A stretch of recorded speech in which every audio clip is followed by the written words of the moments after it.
topic of discussion this year amongst Georgia high school coaches, particularly in Metro Atlanta. Right. A lot of stuff going on with kids across the different counties up in Metro. They're transferring schools and what have you. And, the coaches are concerned about what they do about it. Yep. And so there you go. It's a difficult situation. Let's take a step aside. When we come back, we got starting lineups and captains and all that kind of fun stuff live here from Tyrone, Georgia, as the Troup High School Tigers are taking on the Patriots of Sandy Creek, live here on Eagle Sports. In 1916, Auto Owners Insurance teamed up with local independent agents so customers could get fast, friendly, local service. It worked so well, we decided to keep it that way. And 100 years later, we still do things the same way, by teaming up with local independent agents who deliver quality, personal service. Some might call that old school. But then again, maybe everything old is new again. Kind of refreshing, isn't it? Mallory Agency at MalloryAgency.com. For all your insurance needs, it's the Mallory Agency. Russ Brown, owner of LaGrange Equipment and Tool Rental, has all the tools and equipment handymen and contractors need in our area. And if you're planning a wedding, party, tailgate, reunion, or corporate event, LaGrange Equipment and Tool Rental has you covered. Like them on Facebook and see all the particulars they offer. Plus, they're open Monday through Saturday. LaGrange Equipment and Tool Rental, Greenville Street, LaGrange, next to CVS Pharmacy. Phone 706-882-8665. That's 706-882-8665. LaGrange Equipment and Tool Rental. Now back to more Troup Tiger football on Eagle Sports, WLAG 96.9 FM, 1240 AM, and online at eagle1023.com. Welcome back to Troup High School Tiger football. Jack Moe and Greg Hicks will rejoin me in the booth in just a minute as the Tigers are coming out of the field house down there, getting ready to go to the far end zone, break through, and get things started again. We're broadcasting from the visitor side, so we'll be on the side with the Tigers tonight, so that's kind of exciting to have them over here with us.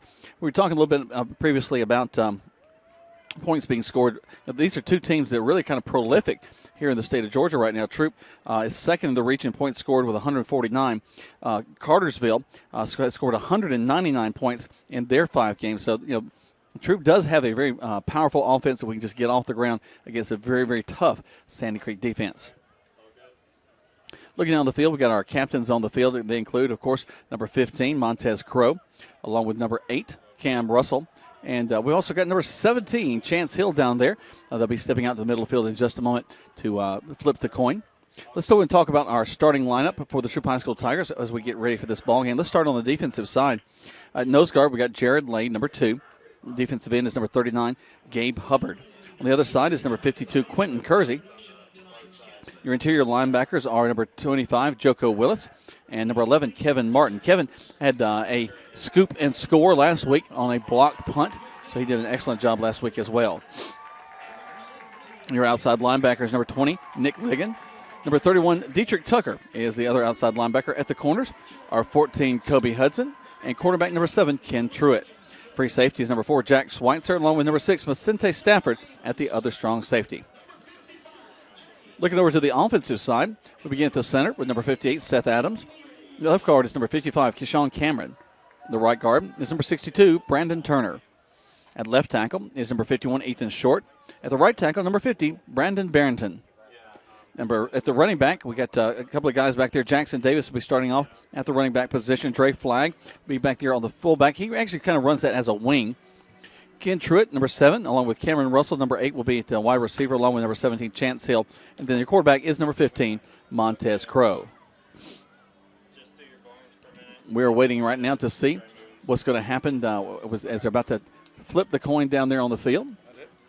We'll watch for them to see what kind of happens down there. I wish I was down on the field, Jack. I tell you what, we're going to get it figured out. We have the man, the myth, the legend up here, and Thomas. He's going to make it happen. Let's see. Looks like Sandy Creek has won the toss. They're going to receive to start the game, so the Tigers will have it in the second half. So Coach Lewis is kind of happy about that. It's always good to come in after halftime and have the ball waiting on you. I agree with that. A lot of opportunity for Big Mo to come in, let us have momentum on our side as we're going into the halftime, and it just helps that we get the ball first on the second half. But hey, big task we've got, as we talked about just last break. Sandy Creek's got that high power offense, can put up some points, and we expect that. but at the same time, our defense, I believe, is up for the task. I think you're right. The crowd has arrived. I see my wife and my son and my father-in-law showing up, so that's a good thing. That's a crowd right there in and of itself. Baby. All right, let's take a quick break. When we come back, we got Kickoff live here from Tyrone, Georgia, and Sandy Creek football on Eagle Sports. Calling all area coaches. Calling all area coaches, travel ball coaches, and more. Mud Creek teams, sporting goods like Wilson, DeMarini, Louisville Slugger, Rollins, and Russell for travel teams, football, baseball, basketball, soccer, and more. For more information, call Mud Creek Team Sales today at 706-884-5592. Call Coach Jeter or Greg Hicks. Calling on all area coaches, Mud Creek Team Sales with all your sporting goods. Wilson, DeMarini, Louisville Slugger, Rollins, Russell. Mud Creek Sales, a proud sponsor of today's game. You're listening to Eagle Sports, WLAG 96.9 FM, 1240 AM, and online at eagle1023.com. Now back to more Troup Tiger football. Welcome back to Troup High School Tiger football. You know, Greg, one of these days, I'm going to learn that a Snicker bar is not the thing to take a bite of in a break. Because True. The peanuts just will not get out of your teeth in time for the ball game to get started. Yeah. We're looking down here on the field, and Sandy Creek on the far side getting ready. We're on this near side. Again, this is the visitor side. So we're going to have the Troup High School Tigers right in front of us. We'll treat it like a home game. Well, and it's so wonderful. You know, I had a couple of fans calling me, and they said, "Where are you?" I said, "I was right behind you." "Oh, we thought you was over there." I said, "No." About 3 years ago, they put us outside, kind of like Betty and Barney and Fred and Wilma. You know, they kind of put us outside. Just stuck out there, yeah. We didn't want to be over there anymore. So last year we were over here, and this year we're over. This was their home side years ago. Mm-hmm. They rebuilt, changed everything around. Their home side's probably 5 to 10 rows higher than we are, but still excellent view from here. This is great stands, great facility, and it certainly adds to it when they've got this brand spanking new turf. Yeah, it just. I was watching some of the guys. They were throwing some end zone passes at the pregame, and the guys were dragging their feet. And you can see the little pellets just pop up in the air as they're coming across it. They're really it is a great facility, much like at Callaway Stadium, as we have got the new turf down. All the colors are vibrant. It looks really good, although they don't have about 7 different sets of lines on this field. It's all football for them. Well, and Coach Walker said they've only played one high school football game on this field, so this is the second for them. There's a kick, high kick, going deep. He'll catch it outside, right at the 1, up to the 15, to the 20. Breaks through the wall to the 30, 35, and he's gone. 50, 40, there's a flag that'll come back. It's holding. They was holding Carson Rayford. It was very obvious that Carson was being held at the 43-yard line because he was trying to drag his foot away, and there's flags all over the field. So that's a good thing. You know, when he caught the ball, actually, Jack, I thought his back foot. Now, he caught it at about the half-yard line, but when he took a step back to plant, he was about a foot inside the end zone.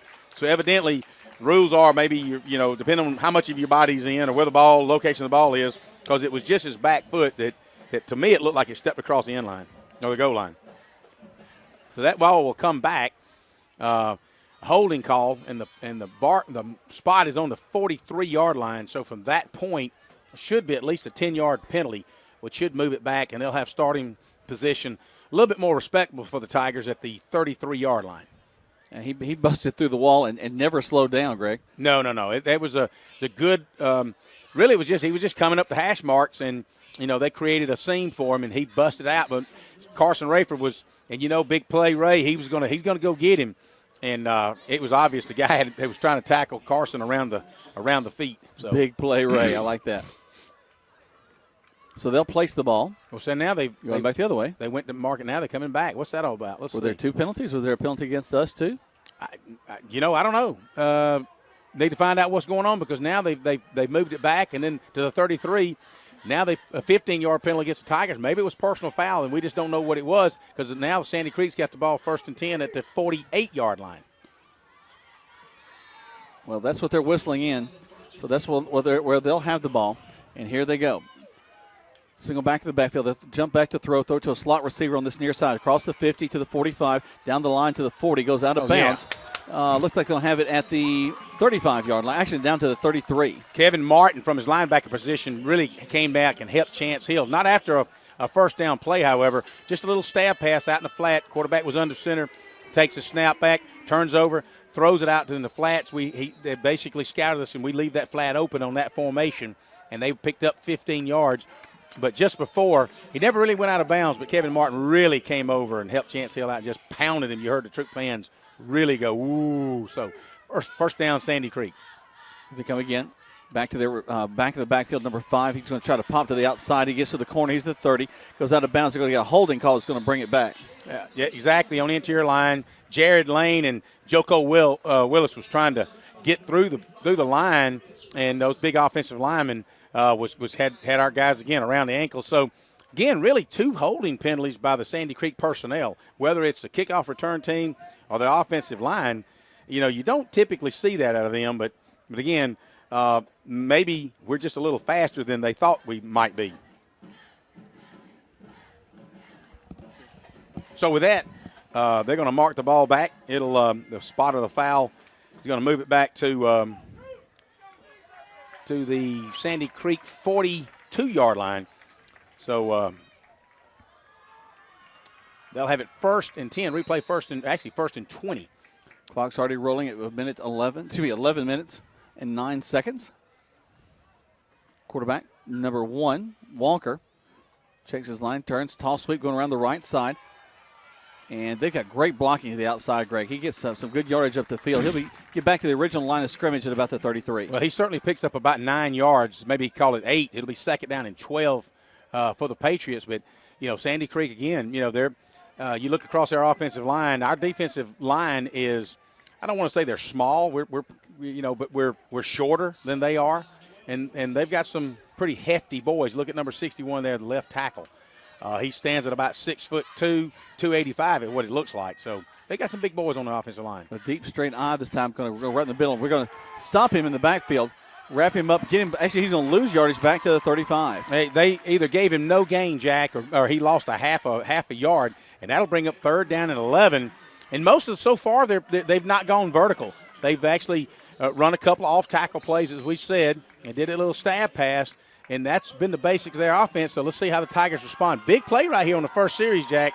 And, Sandy Creek's got that power, but we certainly hope that we can stop them here with 3rd and 12. Quarterback Bryant Walker goes under center. He backs up. He's going to fake the ball to the tailback, throw it. It's going to be complete. It's not going to be – I don't think he got the first down. 4 yards short of the first down, Jack. They should spot the ball on about the 25, 24.5-yard line, and he had to get down to the 23. So let's see what the Creek does. Sandy Creek, they've got a leg. They got a guy that, but you know what? They show no intention of no, they're going to come straight at us, I think, Greg. No doubt. Be 4th down and 1. So big time here play for the Tigers is that we got to bow our backs and keep them from scoring. And there's nothing fancy about their offense. They're triple I in the backfield. Step over, and they're going right up the middle on us. And we hit him hard. I don't think it's going to be close. Green was the ball carrier, I'm and not he sure. hit right at the line of scrimmage. Coach Walker, he's that's arguing the spot. I think his knee went down sooner. Let's see. They're going to back it up. That's going to be a tough spot right there. Coach Glisson's saying they didn't get it. He's calling defense is coming off the field. Yeah, Troup Tigers. That's baby. a huge stop. Huge opening series of this ball game, fans, is the Tigers bowed up with 4th and 1. And you can see Coach Walker was not happy on the Sandy Creek sideline, but Coach Glisson was ecstatic. Coach Alba had that defense set that time. Greg, you and I were talking along with Frankie Holmes on our way up here, and we to get a few key stops early in the ball game was one of the things we said was going to be a key to Troup being in this game, and there's a huge one right there. Troup will start off with trips to this near side. Montez Crow, the quarterback, calls for the snap. Long snap count, takes it, looking downfield, go across the middle, complete, beautiful pass, complete to Ken Truitt. Oh, Ken Truitt just simply on a go route, got in behind the linebacker. Literally, the linebacker was really on Ken's hip, but Montez Crow put it on the money right over the shoulder of the linebacker. Ken Truitt caught it, brings it all the way out to midfield. They'll spot the ball at the 50-yard line. That there will be about a 25-yard gain for the Tigers on the first play from the opening series. No fear on the part of these Troup High School Tigers. They're coming right at Sandy Creek with that great pass play there. A little bit different formation than we've seen in film also for the Tigers. They had trips that time. Not a formation we've run a whole lot this year. We're going to go back trips to the other side. Truitt will be the interior back on this near side. One back in the backfield with Crow. He'll be in an offset pistol. They're showing some blitz there. This time we're going to hand the ball off in the backfield. Keep our feet. Get across the 50 to about the 48. Cameron Russell was your offset back there. And, we coming out with a little bit new looks this time because, they've scouted the Tigers and they've kind of seen what they've done. So Coach Kelby Holt, offensive coordinator, along with head coach Tanner Glisson, have put in some new wrinkles this week. And as you can see, talking with Dre Flagg over at the house through the week, and he's talking about how some of the new wrinkles that they put in on the offense. And, this is something that the Sandy Creek's defensive coordinator hadn't seen so far. No score so far, 9:06 left to go in the first quarter of play. The Tigers right now have stopped Sandy Creek in their initial drive, and now the Tigers working to move the ball. They got it across the 50 to the 48. Crow will have one back in the backfield to his left. All right, and a flag on the play. That's not a delay, is it? Actually, let's see what they've got. Well, they're going to call. We may have walked across the line of scrimmage, and I don't know what that's about, though. It's certainly not delay a game. And the back judge on the far side is the one that made the call. Looking to the official to see. He's not going to let us know what it was. I guess he's going to keep on rolling. He's asking, hey, umpire, what was the deal? We'll have to find out. So now it's 2nd and 13 for the Tigers. Crow calls for it. Looks downfield. Got some time. Throws it. That's going to be holding. Almost. That should be holding. There you go. There's the flag late, but it was a good flag.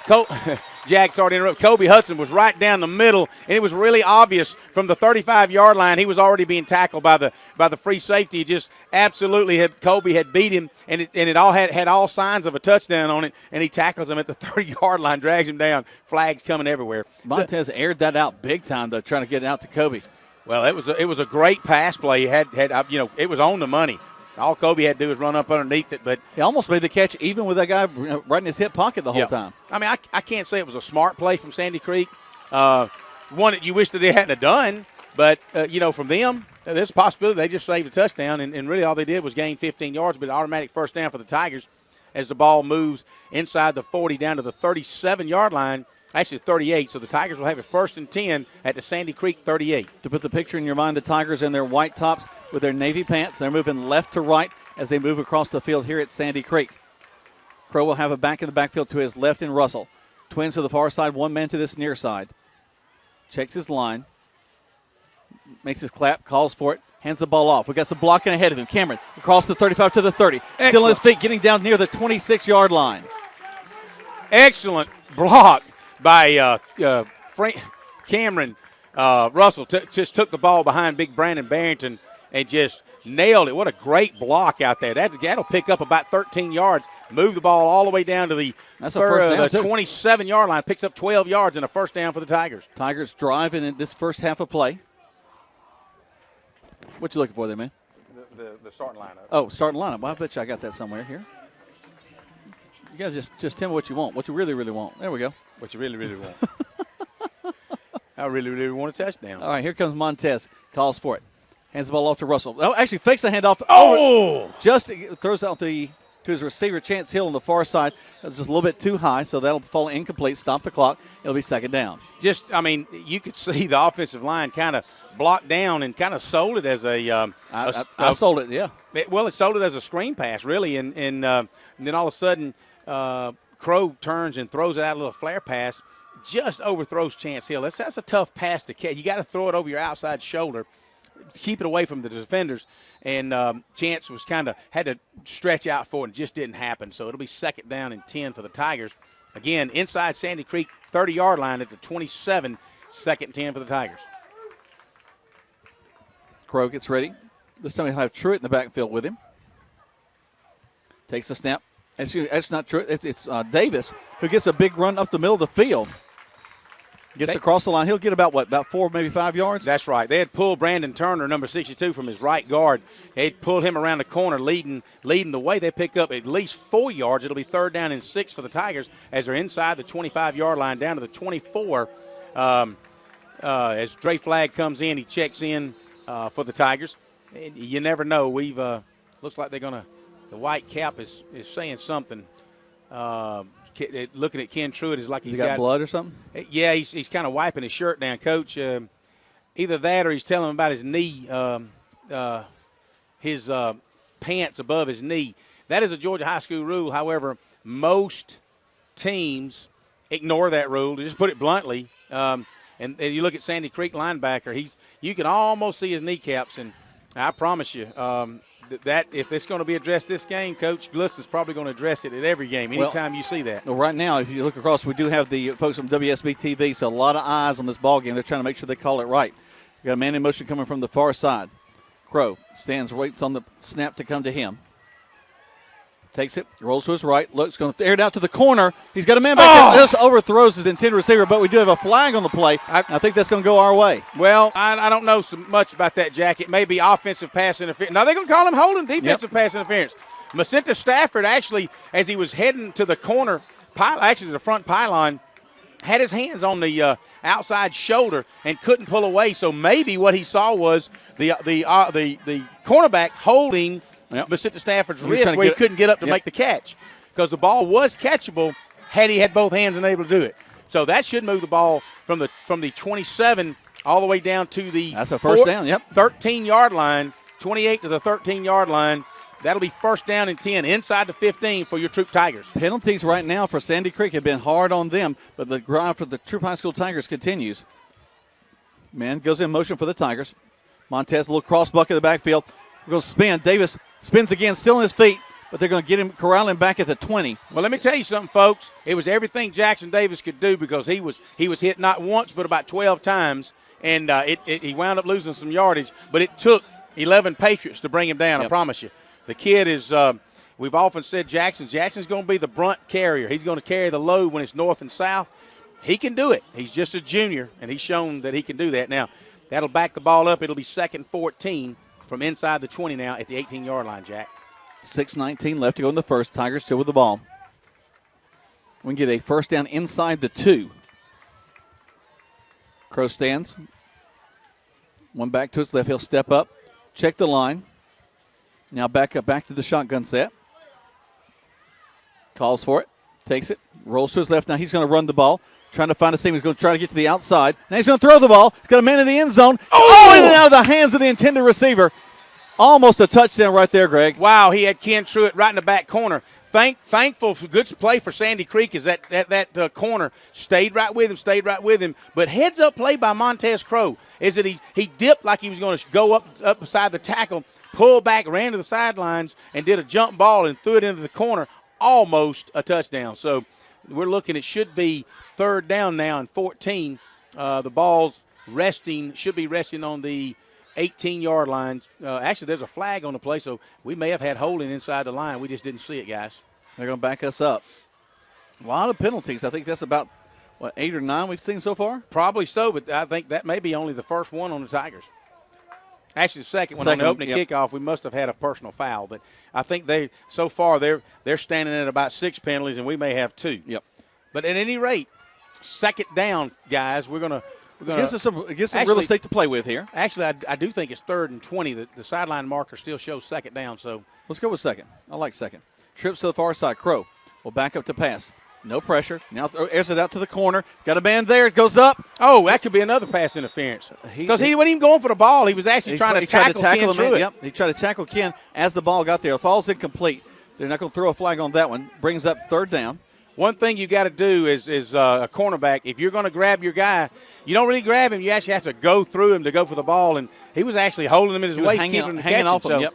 I think you probably, before tonight's over, of course, we don't know this officiating crew from Adam's House Cat. And I didn't even know Adam nor his cat, either way. I knew his dog. Okay. But, these guys are not from our area. And they had a lengthy conversation with Coach Walker. You hear people talk about home cooking, but either way, we've got 3rd and 21 for the Tigers. They've had more penalties now against than us, though. So yeah, bad home cooking if it is. All right, here we go. 3rd down and 20. Crow will stand back there with a man in the backfield with him. That's Russell. Going to hand the ball off to Russell. Russell pops to the outside, still on his feet. Gets to the 20. Stiff arms the man to the 15. Oh, look here! He's almost to the 5, or actually 10-yard line. Let's see where they mark it. Let's see. Umpires back here. I'm looking for flags. 7. I'll be honest with you. Now it's all of a sudden every play you got to look for a flag on the field. We got down to the 7 on that one, Greg. So 3rd down. Actually, excuse me, 4th down. So, and I don't see them bringing in Carson Rayford. So it's 4th down. Still can get a first down inside the 3. I think we've got to get down to about the 2.5 for a first down. The coaches, you got to. He may want to call a timeout. I don't know. Gliston's kind of out on the field thinking about it, and he does call a timeout. He takes a timeout. We take one as well. 5:39 left to go in the first quarter of play. Is no score. Sandy Creek got stopped. The Tigers are driving right here on Eagle Sports. Deciding to sell or buy a home is a big step. To make sure it's the step in the right direction, choose the person best qualified to handle your real estate needs. Joel and Rob Upchurch have been breaking sales records every year since 1997. They truly are the real estate leaders in West Georgia.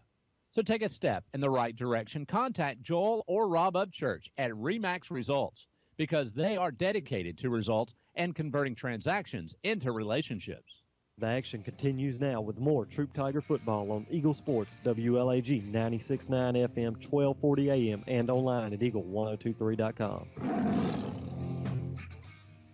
Welcome back to Troup High School Tiger football. Jack Woman, Greg Hicks, Greg testing out a new microphone. Greg, how's it working there? Hey, I hope it works for you guys. I'm excited about getting down on the field.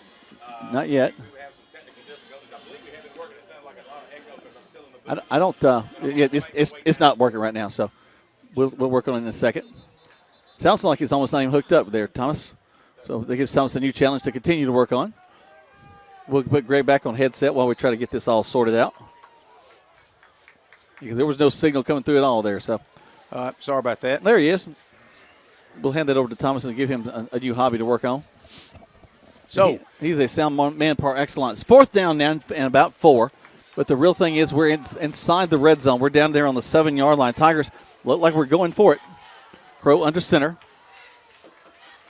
Hey, sides. That's what we wanted right there, guys. That was what we were trying to do. So they jump off sides. We get the 5 yards. We're inside 1st and goal from the 2. The old freeze play. They knew it. They've been working on this all summer, and I want to just say we've had little motion penalties from our offensive line all season. So kudos to J.C. Copeland as our offensive line coach, defensive line coach, and he's got these guys rocking. It's 1st down and goal to go for the Tigers as the ball rests. Right.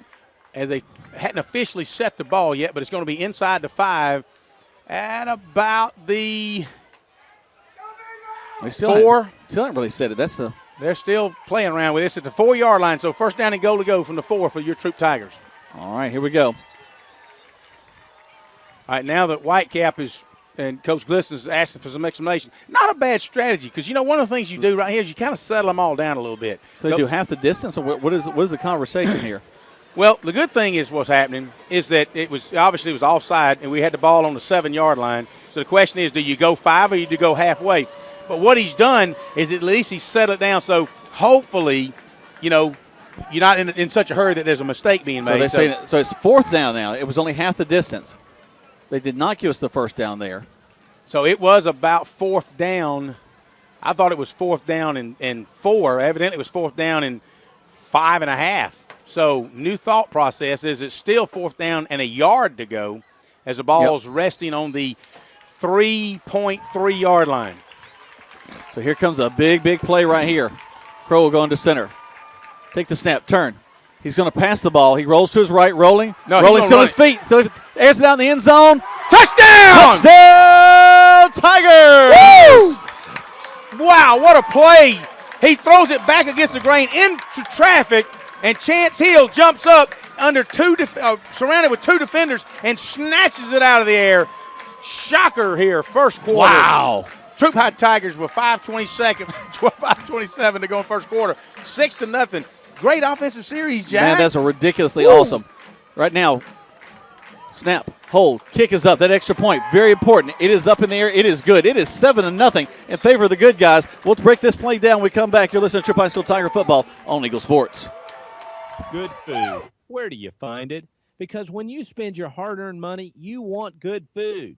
So the place you'll find that good food is at Rogers Barbecue on New Franklin Road in LaGrange, where they only serve American-grown catfish, barbecue cooked to perfection, and with all the fixings to make it worth every penny. Rogers Barbecue is locally owned and run with care since 1945. Come eat with us Monday through Saturday from 11 to 9 or use our carry-out window. Rogers Barbecue, New Franklin Road, LaGrange. Now back to the field for more Troop Tiger football on Eagle Sports, WLAG 96.9 FM, 1240 AM, and online at eagle1023.com.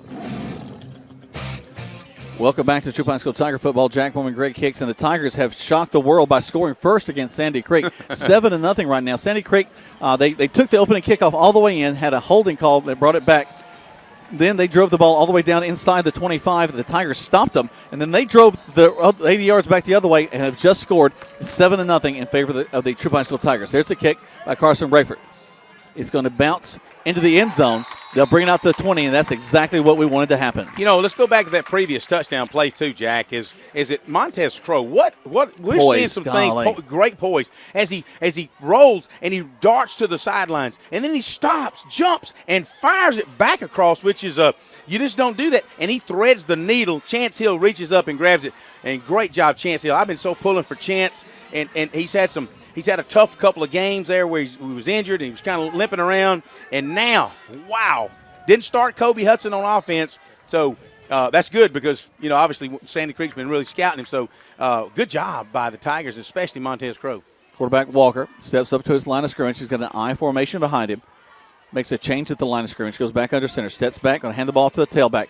Going to go to the right. He'll dodge one guy. That's the green is the running back there. He's going to get some pretty good yardage up the field. State Farm, this is Gwen.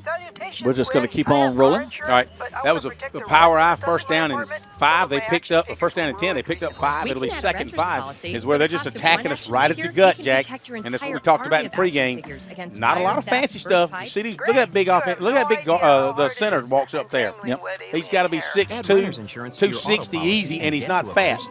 State Farm. For a money-saving Back way under to the center. protect your Quarterback puts a man in motion, going to the far side. Kind of trips a little bit. Steps up, hands up to the tailback, who finds a big seam across to get to the 35 to the 38-yard line before he stopped. First down. You know, I kind of made a joke when we were off just then. So I hope we hadn't wake a sleeping giant. Welcome back. If you were, for those that were joining us on radio, we had a little technical difficulty. We're back now. Sandy Creek has the ball.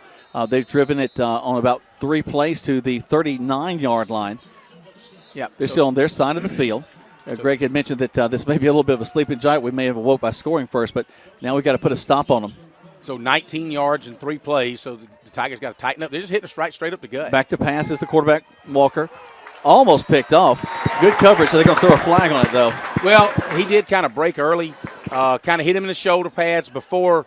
He did reach through him, but he kind of made contact before he reached around him. So they're going to give that pass interference. It'll be a first down for the Sandy Creek Patriots. Now, had he arrived about the same time, hit him about the same time the ball, yeah, it wouldn't have been any penalty. But he probably got there just a tad before the ball did. So what we don't want this to turn into is who can make the most penalties. Well, right now that seems to be the way they're going. They'll get up across the 50 to the 47-yard line. Actually, 46. That's where they'll place it. That's a big penalty against the Tigers. It is. But, you know, Sandy Creek doesn't really need any help. With 4:25 to go in this first quarter of play, your Troop Tigers 7, Sandy Creek Patriots nothing. Green, the tailback, gets dragged down after he gets only a yard across the line. Brings up second down and 9. Kevin Martin's the first one in the backfield to get up out of the play, as well as Macenta Stafford from his free safety position. We talked last week. Macenta Stafford, only a junior, but he seems like he's one of those kids that's been around so long, kind of like Cameron Russell as a senior. But, man, Macenta just really reads so quick from his free position. He's making plays in the backfield and on the sidelines that a lot of guys just can't just only dream about. Green is the lone back in the backfield, trips to this near side. Walker backs up the pass, throws that slot receiver, loses the ball. Get back on it. That could be a lateral. Do they call it? Tiger football! There's a lateral. It's Tiger football. Heads up play by the Troup High School Tigers. And I want to say that was Nick Ligon along with Chance Hill, Macenta Stafford as well, all over there. A little lateral pass. The guy caught it, turned to run, and just dropped the football, left it behind him, and we dove on it. Troop Tigers will take over at the 47-yard line, midfield. What a great turn of events for the Tigers. Well, the Tiger defense is who's showing up right now, Greg. You know, this is 2 great plays. They stop them on 4th down earlier. This time, they're getting a little bit of momentum, get across the 50. The Tigers get the ball back for this offense. Now the offense with great field position, ball resting on the 47-yard line. Crow back to work. Twins to the far side. Man just to his left, right. Steps back, going to fake the handoff. Why not? Air it out to the corner. He's got a man out there. Just overthrows Ken Truitt. Well, and unfortunately, it was thrown just out of bounds, too. Even had he caught it, it would have been an out-of-bounds play. But the best you can hope for on that when you're edging it out of bounds is hopefully you'll just get some kind of pass interference if the ball is catchable. Well, especially the way they're calling it tonight. And, hey, agree with Coach Holt on that. You got the Mo heading your way. Hey, let's just go for the cutthroat. Let's go on and get down and see what we can do with it. Unfortunately, it didn't work, so the Tigers are setting up with 2nd and 10. Still excellent field position at the 47-yard line. Back up the line of scrimmage comes the Tigers. Twins to the far side. Man slip wide this near side. Single back in the backfield with Crow. Crow takes the snap, fakes the handoff, turns to pass, got a man in his face, goes step up the middle of the field, gets near the 50, so get about 3 yards on the play. 3rd down and 7. We talk about Montez Crow being 6'3", 6'4", and when he stretches forward, Jack, where most guys will get 1 yard, he's going to pick up an extra couple of yards. So that his height gained him, it'll be 3-yard play there. So it'll be 3rd down and 7. It's still a big play for the Tigers is that we would love to see a first down. You got to get inside the 45 of the Sandy Creek Patriots down to about the 42-yard line, 42.5-yard line for a first down. You might hear in the background the bells tolling. They do that on 3rd down of the visiting team. Kind of the Undertaker's bells if you're a WWE fan. Crow backs up the pass, airs it out again, way deep. He's got a man back there. They're pushing. Interception by Sandy Creek. He rolls back up to the 20, back to this near side of the 30, cuts back to the middle of the field at the 40, flag down. I thought I saw a flag and another flag down. I don't know if it's face mask, horse collar. All kinds of flags all over the place. Everybody getting up, talking smack or what's going on. Listeners pointing towards Sandy Creek like, come on, guys, you got to know that was holding or personal foul. What's going on? Actually, he wants a call down there to make the interception. They had to kind of knock our guy off his pins. Well, there's not a flag down in the pass interference area. It should have been. Oh, yeah, I would agree with that, but only in the return area. Sandy Creek did intercept it on about the 18-yard line. He was able to return it back up to the 45. There's flags all over the field, but the one that they're really going to be talking about as they pull each team, especially the Tigers, kind of toward the sidelines, it's the flags right at the 45-yard line. The head referee goes to the far side to tell them what happened. Personal foul against the Tigers. Unsportsmanlike conduct. Against the Tigers. So why don't we just get 2 penalties in? And it's first down Sandy Creek. That's what they've done. They've given us 2 penalties there. Not sure what the penalties were. Well, it could be a horse collar and a cuss. A cuss and horse collar. Well, I try not to do that myself as I'm a little frustrated with that play. Coach Glisson is as well. That's going to give Sandy Creek the ball with great field position after the interception.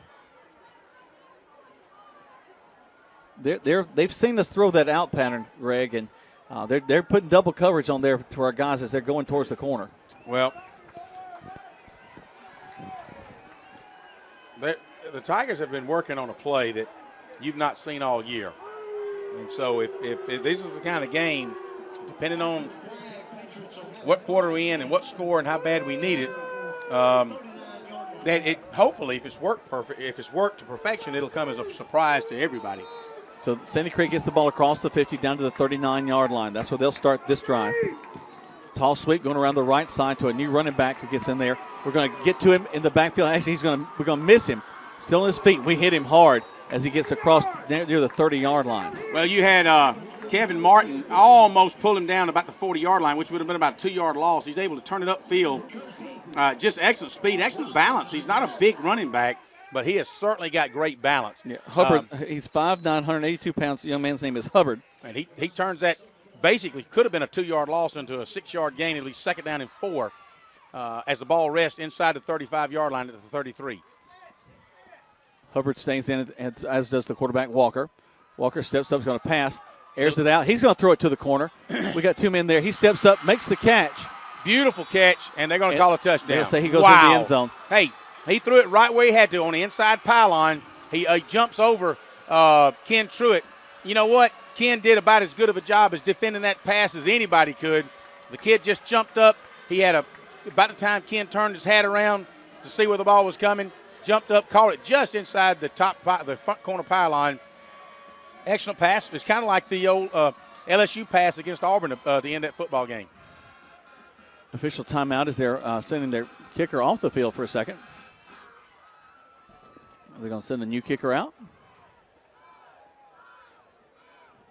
Either that or maybe they're going for 2.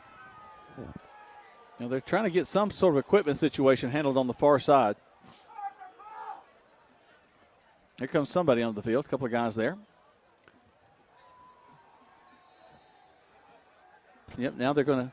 Well, nice of them to give them all that extra time there to go and get the tee and get everything handled. If this is big number 86, I saw him kicking in pregame. He missed 4 or 5, but he's right in the middle of the field, so he shouldn't miss this one. Snap, hold, kick is up. And the kick is good. 7-7, knotted up with 1:19 left to go in the first quarter play. You listen to Troup High School Tiger football right here on Eagle Sports. Have you gotten your flu shot? Now is the time. Holmes Pharmacy is the place to get your flu shot. And if you have insurance, it could be free. So don't wait. Drive right up to Holmes Pharmacy and get your flu shot today at Commerce Avenue in LaGrange or in Hamilton. And if your doctor feels you need a high-dose flu shot, Holmes Pharmacy has you covered. Hi, I'm Perry Prather, pharmacist at Holmes Pharmacy. So drop by Commerce Avenue in LaGrange, Georgia. We have your flu shot ready. So come see me or any of my fine staff at Holmes Pharmacy today. You're listening to Eagle Sports, WLAG 96.9 FM, 1240 AM, and online at eagle1023.com. Now back to more Troup Tiger football. Welcome back to Troup High School Tiger football. Jack Bowman, Greg Hicks, and Greg, can I hear you there, buddy? Well, let's see. Can you? I can. Well, wonderful technology. All right, we're cooking with propane now. Sandy Creek will be kicking the ball off now. Their first time kicking the ball off to the Tigers. Steps up. Gets the kick off, high kick, not quite as deep as we've been kicking the ball, to the 15, to the 20, up the field to the 25. We got a holding call. It's going to come back. We get across the middle, and this is going to be like the Tigers did earlier. We're going to get across the 40 down to the 35-yard line, but the flag all the way back down here at the 30, Greg. Well, I don't know that it was holding. He's going to call it chop block. Coach G is sitting there looking and say, what? Like, what did you do? We got to see the film on that, because I'm sitting here watching as Ken Truitt hits the hole. I don't see anything. So, but you know what? I'm not wearing a white hat either. Well, I'll tell you what, it looks like everybody's wearing one tonight because they are throwing a lot of flags tonight. Golly. Haven't had a chance to chart them so far in the ball game. I believe the umpire and crew's on commission tonight.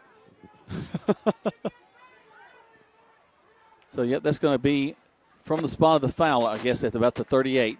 Excuse me, at the 30. Looking over the far side. We can raise his antenna a little bit there if we can. Make sure we got that up nice and high. There we go. I'm about to enter the field. I know I'm about out of zone, out of the area. We got you. We got you. We just had to raise our antenna up a little bit. Wow, this place, instead of being across the 50 at the 38-yard line for a great return, it'll be at the 15. That's where the Tigers will have it 1st and 10. Well, we'll be watching the film tomorrow. You guys, if you want to join us, we'll be on Eagle Radio in the morning at 9 o'clock. After that, at 10 o'clock, Coach G and I will be on local cable there at WJCN. Let's all watch that film together. I'd be curious of how that turned out. Here we go. Crow calls for the snap. Going to hand the ball off into the line. Cameron Russell going to try to get to the corner, and he does. Gets across the 20 to the 25, and knocked out of bounds about the 26-yard line. Good blocking. They're pulling Brandon Turner one way and turn around and pulling Keyshawn Cameron the other way. Good job of the offensive line so far tonight. I don't know that we've had a penalty on the offensive line yet. No, in fact, they did a great job on that freeze play earlier as we got the ball down to 4th and 1. So they're going to give us 2nd down and 1 as the clock ticks to 1:01. I guess we did go out of bounds. That stopped the clock. There we go. Got my headphones stuck under my chair. Couldn't talk. Crow will send 2 men to this near side, 1 to the far side. Single back to the backfield. Crow will pitch it. We'll cut back inside to the 25. 1st down. We'll get to the 30-yard line. A flag on the play. I believe we're going to have a little incidental face mask as he was going down. That's what should be the call. No, what about face mask? So they're going to call holding.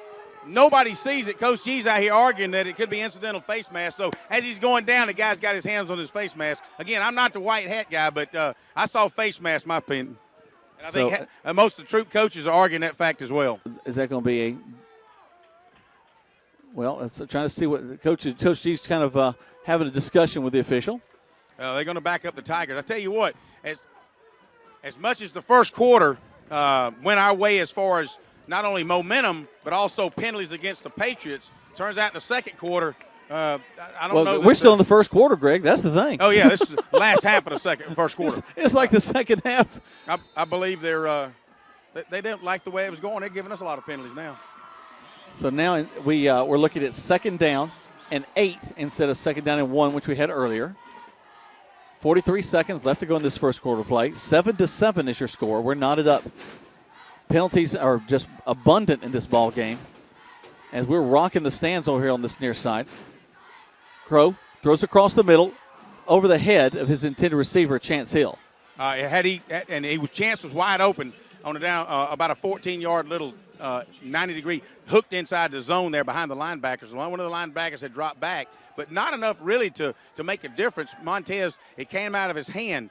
Not one of the prettiest passes he's thrown in a long time. It kind of wobbled a little bit just out of the reach of Chance Hill. Would have been a first down, however. Well, we need one now. 3rd down and 8. Deep inside the Sandy Creek territory. There's the bell. It tolleth for us.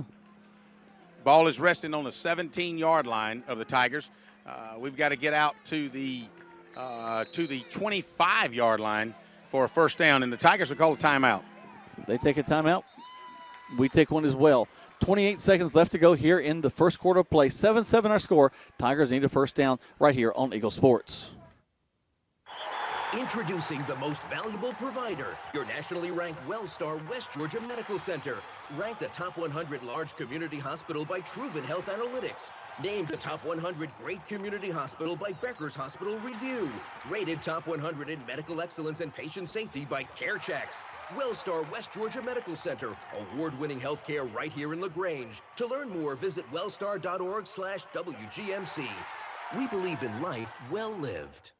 Now back to more Troup Tiger football on Eagle Sports, WLAG 96.9 FM, 1240 AM, and online at eagle1023.com. Welcome back to Troup High School Tiger football. 28 seconds left to go in the first quarter of play. 7-7 is our score. As Greg's down there getting a little extra insight from some of the guys on the sideline. Coach Bubba Jeter, I think, is who you're talking to.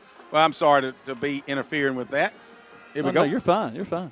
We love all the insight we can get. Crow backs up to pass, throws it, complete to Kobe Hudson. Kobe to the 30, to the 35. First down, Tigers. You remember I talked about that play, that secret play that nobody knows about?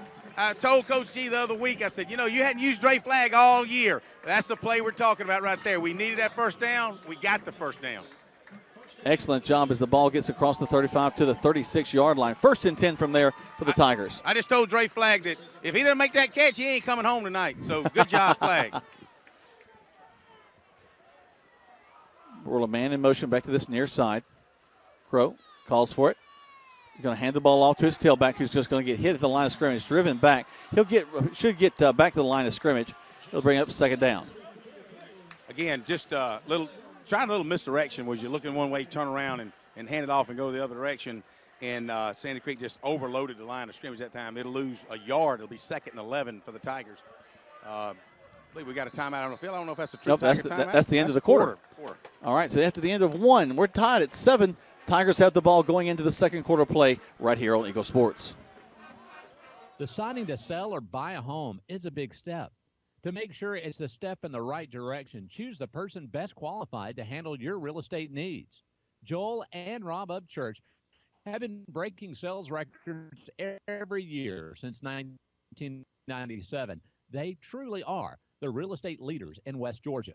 So take a step in the right direction. Contact Joel or Rob Upchurch at RE/MAX Results because they are dedicated to results and converting transactions into relationships. There's a secret to beating injuries or ailments. Get the right team. Emory Southern Orthopedics, well-trained, experienced doctors, nurses, and staff are that team. These teammates listen and understand your specific condition and provide high-quality hometown care that will get you back into your game. For more information about Emory Southern Orthopedics team, visit www.southernorthopedics.com.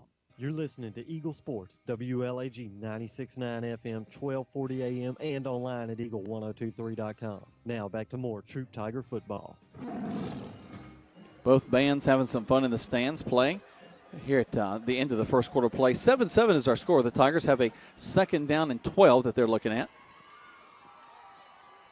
as they've got some things handled on the far side. Greg, what's the White Hat upset about now? Well, he balls on the opposite hash mark and just trying to get this rule set. And I think Coach Walker's really probably over there getting his share of politicking in, saying, why are you letting Coach G come out there and talk to you all the time? I think he's probably just asking for his fair share of umpire time, I guess. Well, you know Glisson's going to be on the field.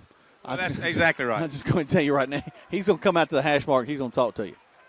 Crow takes the snap, backs up to pass, throws across the middle. It's not intercepted. Hits the ground first.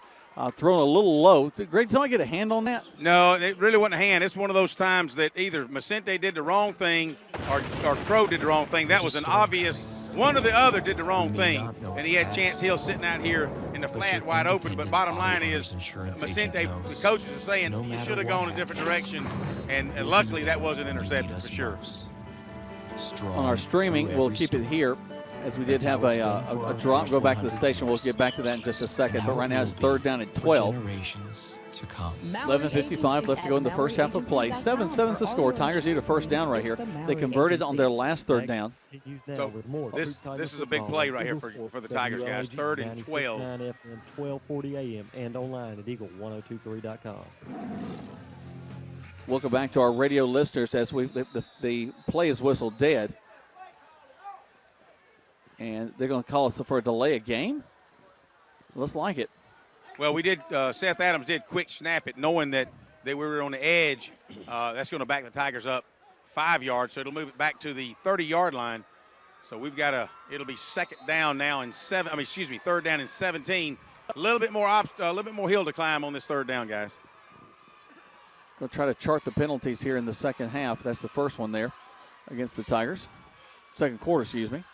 Man in motion from the far side. Crow takes it, drops back to pass. Oh, it falls out of his hands, and Sandy Creek's going to get on it. They're going to call it. Hey, they're going to give the ball to Sandy Creek, but I don't know why we won't argue that the hand was in motion, because we all saw that his hand was in motion. So it could have slipped out on his backward motion, however. So the ball comes out of his hands. They'll call that a fumble. Sandy Creek gets on it. And they'll have the ball deep inside Tiger territory. Back their best starting place here at the 25-yard line.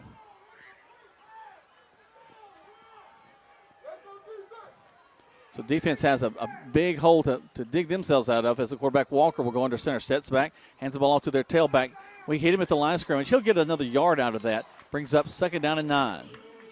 Let's see who comes off the bottom of that stack. Macente Stafford again. I'm telling you, the guy can read from his free position. He along with Quentin Kersey. Big Kersey there, playing left defensive tackle. Just he's short enough and strong enough that he can get up under there, and he created that pile there. And they maybe gained a half a yard, so it'll be 2nd down and 9. I formation behind the quarterback, Walker. Walker looks left, looks right, goes under center. Takes the snap, backs up the pass, throws it to the quick out there. It's almost got it. It's intercepted. Tigers have the ball to the 40, 50. He could go. This is Kobe. 20, 10, 5. Check for flags. I don't see one. That's a touchdown, Tigers.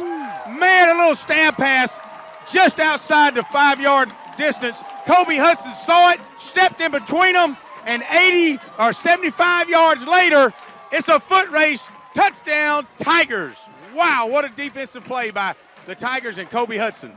Keeping it close, keeping it tight, playing great D. That's what we said were the keys to this ball game so far, Greg. And with 10:50, the Tigers have put 6 on the board to go with the 7 they already have, and now we'll step on to attempt a point after touchdown. I'm going to tell you something, guys. That may be one of the few defensive touchdowns. I know we've had 1 or 2, but to see this kind of excitement, we haven't yet had a pick 6 at 75 yards, guys. That's awesome. And there was once he had that ball, there was no stopping him. Whitehead looks over to us again. Looking for some clarification of something.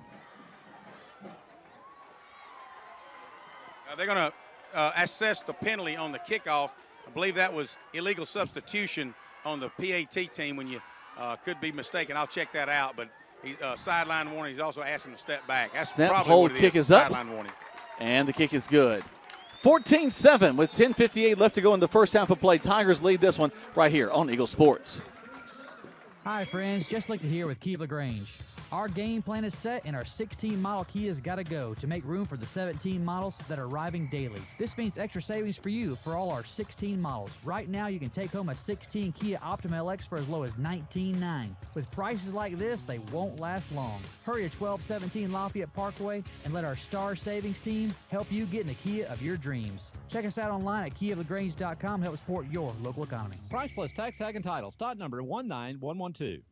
Now back to the field for more Troup Tiger football on Eagle Sports, WLAG 96.9 FM, 1240 AM, and online at eagle1023.com. Welcome back to Troup High School Tiger football. I guess the penalty was against them, Greg, because they moved it up to the 45. We'll be kicking from there. Well, then he faced it in the wrong direction when he gave the penalty. So you're right. It is at the 45. Normally you kick off at the 40.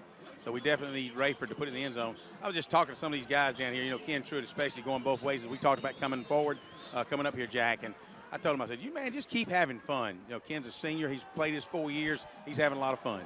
There's the kick, line drive to center field, going out, kick it out of the end zone, boy. Good job. And he only moved him up 5 yards, and he still put it through the backside. So you can tell Carson Rayford's pumped. He's also a little irritated that he got ran into just then after he kicked it on the PAT.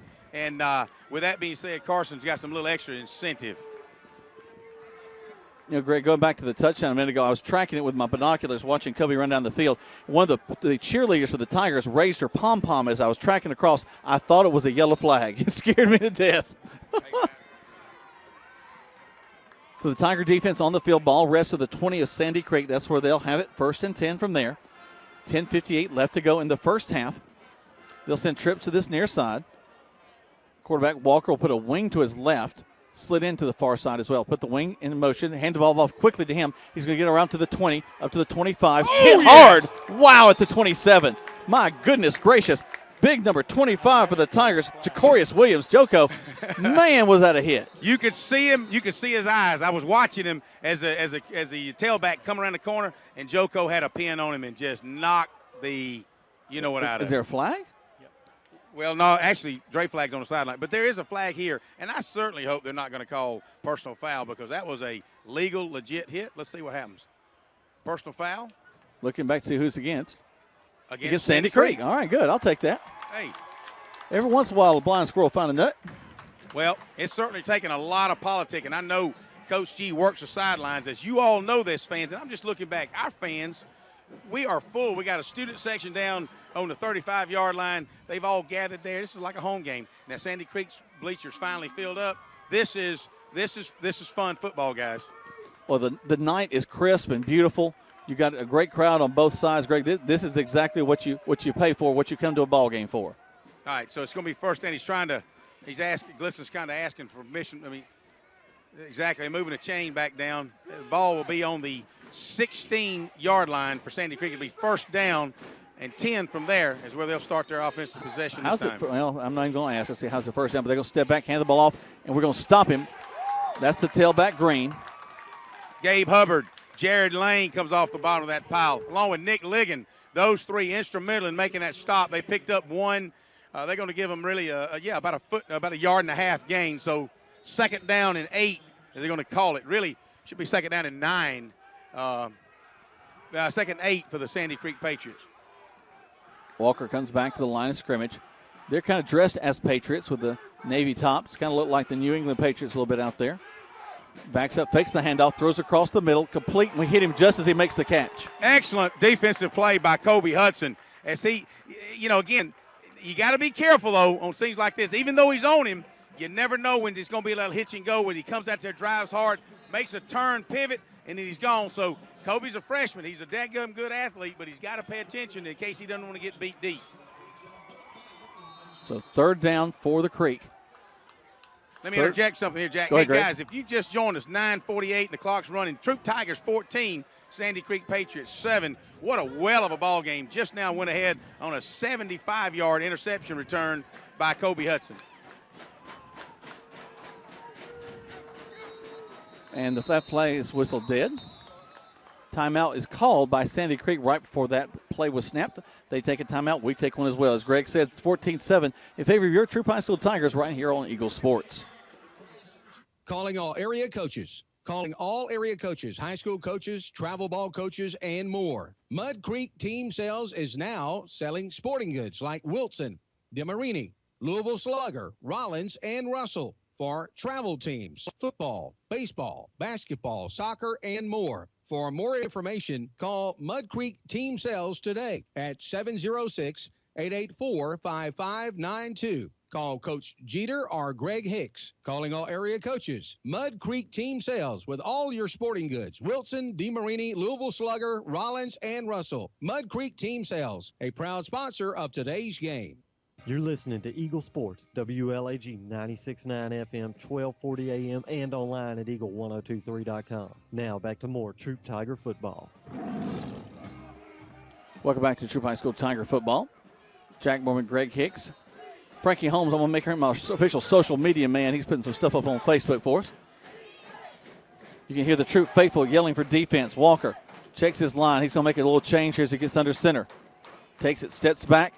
We're going to hit him in the backfield. He breaks free. Oh, might have got a face mask there. The ball's loose. Greg, was there a flag? I don't think they're going to give him the first down, but there is no flag on the play. But we caught him hard at the head. So as the announcer here very famously announces first down, Creek.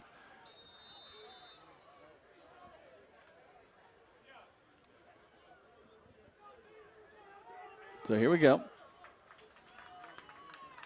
They'll put two men wide at the side, one man wide to the far side. Handoff in the middle, hit and spin. Man, we're having trouble stopping him. He's going to get across the 50 down to the 40, well, we'll call it the 45-yard line. And that was a big first down, Greg.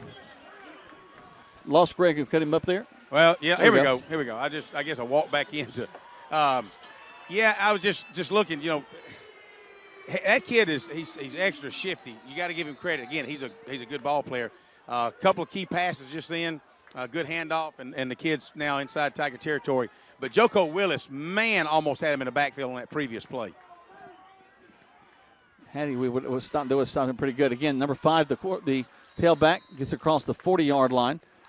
They'll bring up second down and 6. Kevin Martin from his linebacker position made the initial contact along with Vicente Stafford from his free position, flying all over the play. I'll tell you what, that's a couple of guys' names that I call a lot.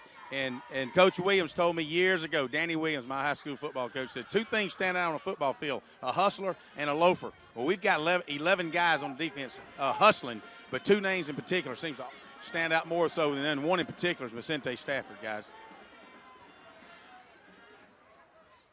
Back to the field. Actually, a little bit better spot than we thought it was. Second down and 5. Turn around, fake the handoff. Quarterback's going to roll out. Just pitch it out in the middle field. Got a man wide open in the flats at the 30. Cuts back inside to the 20. Down to about they're going to mark him, I think, at the 16-yard line. They did that little Dre flag play on us, and that caught us. The little fullback never touches the football. He blocks down and slips out into the flat. Quarterback fakes, turns around like a bootleg, and hits him right in the flat, picks up about 14 yards. So, again, Coach Walker over there is pulling out a lot of plays when he realizes, oops, this is going to be a ball game, guys. Once more, here comes Walker under center. Our guys look up, check out the change, steps back, makes the handoff. We get his ankles in the background, hit him again, finally bring him down at the 20. That's going to lose, too. King Makuta had him in the backfield initially, just couldn't hold on to him. He's kind of shifty, but, it wounds up losing 2 good yards. So, again, Tiger pursuit on defense has been excellent tonight, guys, especially at the line of scrimmage. 7:24 left to go in this first half of play. 14-7. Sandy Creek, though, is driving down.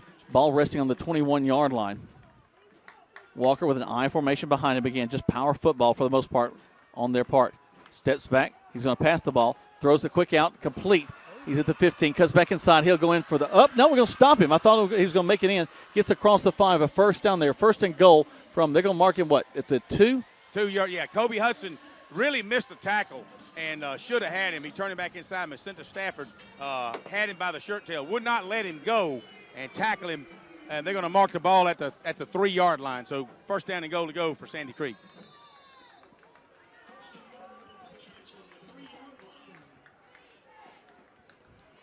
So here they come back, just a straight power I. 3 men in the backfield behind the quarterback. They step one off to the side, end off, and into the end zone they go. Waiting for the signal. No, it's a touchdown. Just power. Yep. They had a triple power backfield. You had fullback, 2 tailbacks, and gave it to the fullback, and he just simply drove and drove and drove. When I say he's a fullback, he's your typical 6'2", 265-pound, 245 fullback. Just lowered his head and just kept on going. He may be closer to 265. He's a big kid. Yeah, he's a big kid. Snap, hold, kick is up. Wow, Nick Ligon, I'm telling you, he dove, almost put a fingertip on that football. It's going to be there, guys. They have tied it up. 6:47 left to go in the first half of play. The Tigers right now are tied up with Sandy Creek 14-14 right here on Eagle Sports. When a football team ends up with 12 men on the field, it means somebody forgot to double check. And when you end up paying more for your car insurance than you need, it could also mean somebody forgot to double check. That's why State Farm will do a free discount double check by going through your policies to make sure you're getting all the discounts you deserve. Because those discounts mean big league savings. It pays to double check. Call your State Farm agent, Matt Orr, on the square in downtown LaGrange. You're listening to Eagle Sports, WLAG 96.9 FM, 1240 AM, and online at eagle1023.com. Now back to more Troup Tiger football. Welcome back to Troup High School Tiger football. 14-14 is our score as the Tigers and Patriots of Sandy Creek are kind of knotted up here. Ball's going to go, looks like almost out of bounds. Did it go out of bounds before he touched it, Greg? It's hard to see from here. It's also hard to see with my old eyes, as people are telling me, all the way across. I believe this field is wider than 52.5 yards, I believe. I'm not sure. It just looks wider than Callaway Stadium. Maybe it's just with this red on the sideline and green, it's all Christmassy looking. I don't know. All Christmassy. I don't know what that's got to do with the width of a football field, but sounded good. So the Tigers will take it on the 22-yard line is where they'll spot it. So obviously we were able to touch it and take it at least for a couple of yard gain. Otherwise we'd be at the 20. Or it went out of bounds, and if it went out of bounds earlier, we might just decide to ask them to kick it again. So here come the Tigers. We're going to put a man in, but actually we're going to roll a man back to the other side in Truitt. Coaching staff was telling me he's in the wrong spot. Got to go before we get a delay game here. There's a snap. Crow going to throw it. Going to be complete to the 30. Going across to the 32-yard line. That's almost enough for a first down. Wow. And I wish I could tell you number 35. Look up his name real quick, Jack. He just got back into play a couple of weeks ago. Pardon me? Kinley Bridwell. Bridwell. What a nice catch there. He catches it, picks up 9 yards on a little inside slant, but he goes and he stops at about the 4-yard mark. Montez Crow drills it to him. He catches, turns, and picks up another 4 yards, 5 yards after catch. Second down and 1 for the Tigers. Now, those who would argue with you might say, now's the time for a go route. Let's see what happens here. Second down and 1. Crow hands the ball off. We fight it. And let's see where they mark it. I think we got the first down. They got about 4 yards up the field. So that'll be a first down for the Tigers at about the 33. Well, good job, Jackson Davis, because I was looking over here, and he was grabbed by the collar, by the back of the neck, and it didn't last but a second, and the guy let him go. So that could have been just as easy a horse collar, but turned out first down for the Tigers as they move the chains out to the 33-yard line. So this is what we want. Just chew up the clock, keep eating this first down. Yeah, we'll take a quick 6, but we sure would like to knock off about 5 minutes of this clock, score going in, because we get the ball in the second half. So first down for the Tigers. 5:46 left to go, clock ticking. We'd like to answer here before we go into halftime. We will, as Greg mentioned, we'll get the ball as we come back. Kind of rides it in there. And actually, Crow's going to pull the ball out. We got a flag down the field. He's going to get to the 35, but they were probably going to bring that one back. Now, if you notice, the flag is over on the left side. Our play was running around to the right side, so the flag is away from the play. It should not be holding because our guy shouldn't even be in the film, in even the possession of play because the play's going to the opposite side. So if he gets called for holding, I'm sure Coach G is not going to be happy about that. and Coach G is shaking his head. So, you know, when you know the play's going away, the last thing you want to do is get caught holding on the opposite side. Quick score for you. The LaGrange High School Grangers and their homecoming. They're taking on Cedartown. They're leading 17-0 over Cedartown. Cartersville. Greg, you want to guess how far Cartersville's up in the first half? On Central? Probably 35-0. Well, 42. You're close. Well, you know, and the spread was what, 49? So 29, I think, was the spread. Well, they beat the spread. So if you're betting, no, we don't bet on high school football. No. Yeah, let's don't talk about that. Let's keep our FCC license, please. Now, I just want to make sure that we've got the antenna up high enough. I feel like I'm cutting in and out just to make sure. I got you. I can see you. I got Frankie holding up the antenna, so it's going to work. Here comes Crow. Long snap count. Fakes the handoff. Back to pass. Aaron now way down the field, and it's going to be picked off. Picked off at the 41-yard line.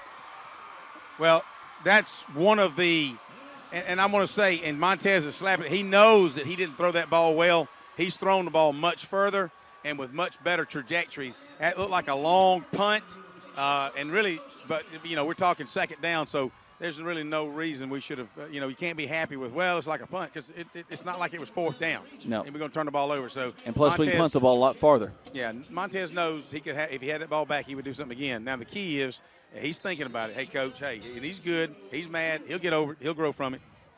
Now, the Tigers defensively got to step it up. What we don't want to have happen is let Sandy Creek score again. That's exactly what they're going to try to do, though, as they hand the ball off to the tailback. We're in the backfield with him as he gets the handoff.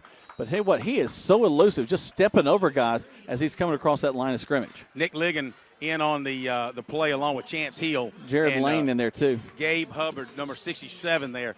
Bunch of Tigers. One of the things that Gabe being a sophomore, he's one of those mini sophomores we have starting on defense. Gabe has earned this spot. When you ever shake his hand, you'll understand he's a mini man. That hand, he might be just a grown man as a sophomore now. He's a big kid. Not fat, just a big kid. 2nd down and 8. Sandy Creek back to the line of scrimmage. Quarterback steps back, fakes the handoff, looking to throw. Airs it out to the corner. A lot of long passes today. Kobe's upset he couldn't get to that one because he could have had another INT. You know, that's what I was telling Kobe earlier. You remember I mentioned about that hitch and go? That Kobe had his eyes out. He played it good. Really, the quarterback put it over his outside shoulders. The offensive receiver had no way of catching it. The guy nearest to the ball was Kobe Hudson. Great job as a freshman and able to defense that play because anybody else, that would have been a 6-point right there. And they're trying to pick on Kobe because he's the youngest kid out here. The Tiger faithful looking at 3rd down. They don't have a bell to say Creek, but they're going to try to intimidate this team. They run a little draw play, and they're going to get the first down as the running back Green pops to the outside. We can bring him down at the 35. No flags. Well, you hate to see that. I know the coaching staff, defensive, and Coach Alba's sitting here saying, all right, what happened just then? He's talking to upstairs, said, what did we do? And just created a hole like that. We had a couple of guys pinching in. And you know, when you got a draw play, that's the first draw play they've had all night, something we've not seen. And they take advantage of it and pick up about 15, 18 yards. Sandy Creek continuing to move the ball down the field. Quarterback's going to step back, hand the ball again to Green. Green going to pop to the outside. We've got to make better tackles on that, get an arm on him, try to grab a leg, still don't have the running back down. He'll finally step out of bounds. If we don't bring him down, he'll step out of bounds right at the yard marker, so another first down for Sandy Creek. Wow, I'm just telling you, I'm standing here watching this kid. He either takes dance lessons or this kid is shifty. He is an excellent, elusive runner. Not big at all, as you read the stats earlier, but he is quick, fast, and hard to maintain, hard to contain if he ever gets outside. Coach Liston having he's got 2 officials he's pulled in to have a conversation with. And he's asked them, they can't even start the play because Coach Liston continues to complete his case. And here we go. Now he whistles the play in. The Creek once more looking to run the ball actually right up the middle. We hit him. He's going to continue to fight down. Looks like about a little over the 20-yard line, Greg. They're going to mark him the nose of the ball over the 20. That'll pick up 4.5. It'll be 2nd down and 6 for Sandy Creek. But, man, Khalif Thornton, Joko Willis, Gabe Hubbard, all these guys in on. I just saw some helmets popping that time. So good job by the Troup defense. Got to hold them, guys. They step back, fake the handoff. Quarterback looking to pass, no pressure on him. Going to throw it towards the corner. Way overthrows his intended receiver back there. Incidental contact. He had thrown the ball, but about just before he threw it, the wideout bumped into Ken Truitt. Ken was really just kind of in his way, and that stopped him from getting in the end zone. The ball was thrown about 5 yards into the end zone. So had Ken Truitt not been in the way, who knows what would have happened, but incidental contact, no pass interference. Ball rests exactly on the 20-yard line. Third down now. Boo, boo. We need a bell here. 2:58 left to go. Tied up 14-14. Here come the Patriots of Sandy Creek. I formation in the backfield for Sandy Creek. The quarterback looks to his left and right, goes under center. Takes a snap, steps back, hands the ball off to the tailback. This is number 4, Dresden. Oh, he good jumps job. up, and it's nothing. Gets to the 25-yard line. He'll pick up 5. No, actually, they're going to give him about 6 yards. Going to move him just inside the 15 to the 14 and a half. It'll be third down. That's your fourth down now. Fourth down and less than a yard. Actually, the marker's really not marked well. It'll be a fourth down in a yard. Hey, the little tailback jumped over the interior line, and we jumped over. Jared Lane nailed him. Mississippi Stafford came in and just kind of finished him off. Coach G is wondering, do I call a timeout? He's got one timeout left, and I think he's going to use it here, guys. They take a timeout. We take one as well. 14-14 is your score. Fourth down for Sandy Creek. 2:19 left to go in this first half of play right here on Eagle Sports. Introducing the most valuable provider, your nationally ranked WellStar West Georgia Medical Center. Ranked a top 100 large community hospital by Troup Health Analytics. Named a top 100 great community hospital by Becker's Hospital Review. Rated top 100 in medical excellence and patient safety by CareChecks. WellStar West Georgia Medical Center.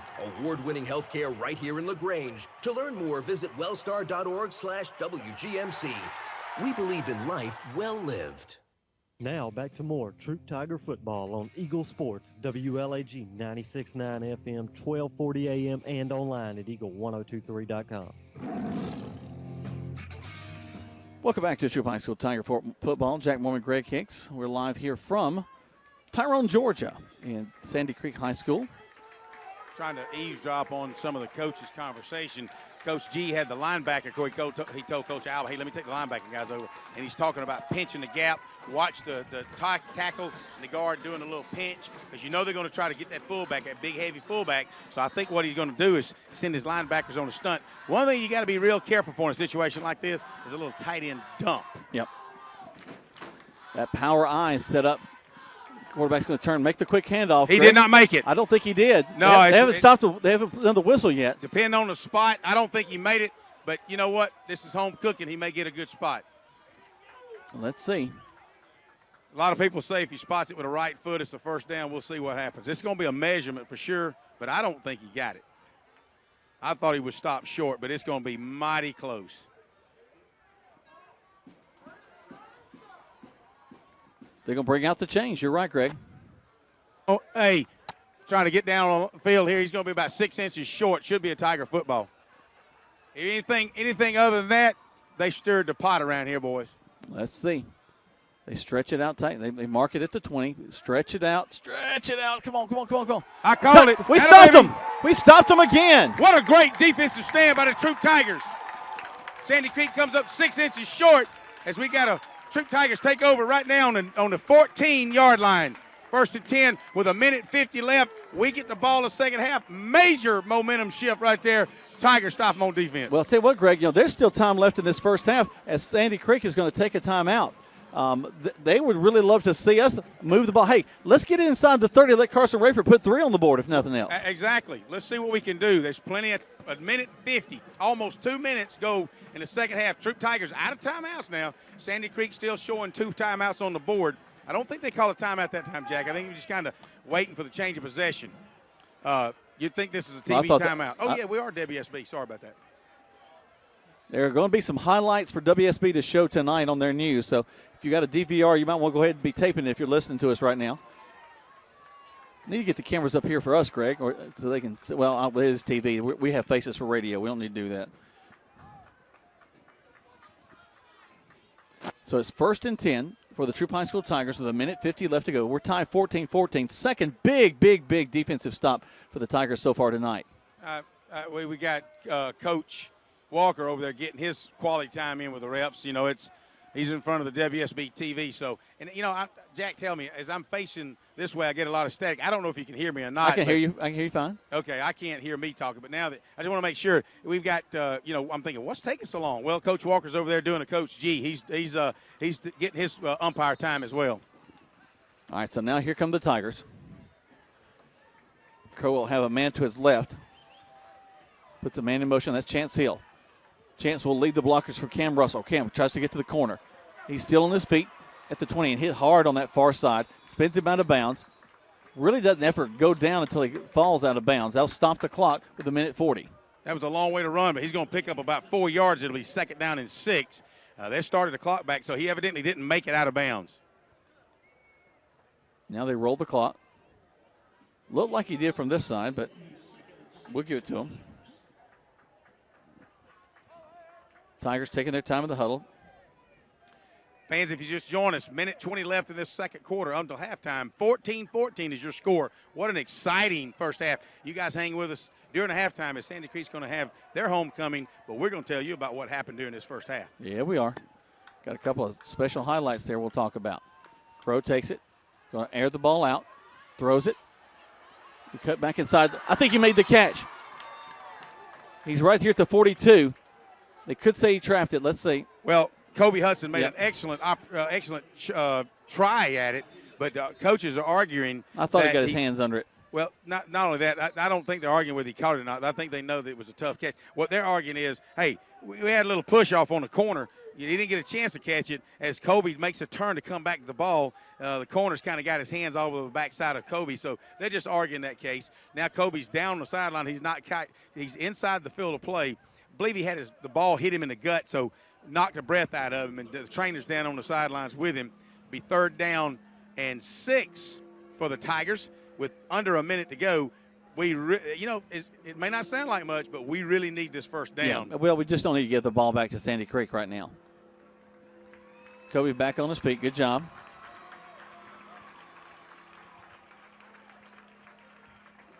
He'll make it over to the bench and have a seat there.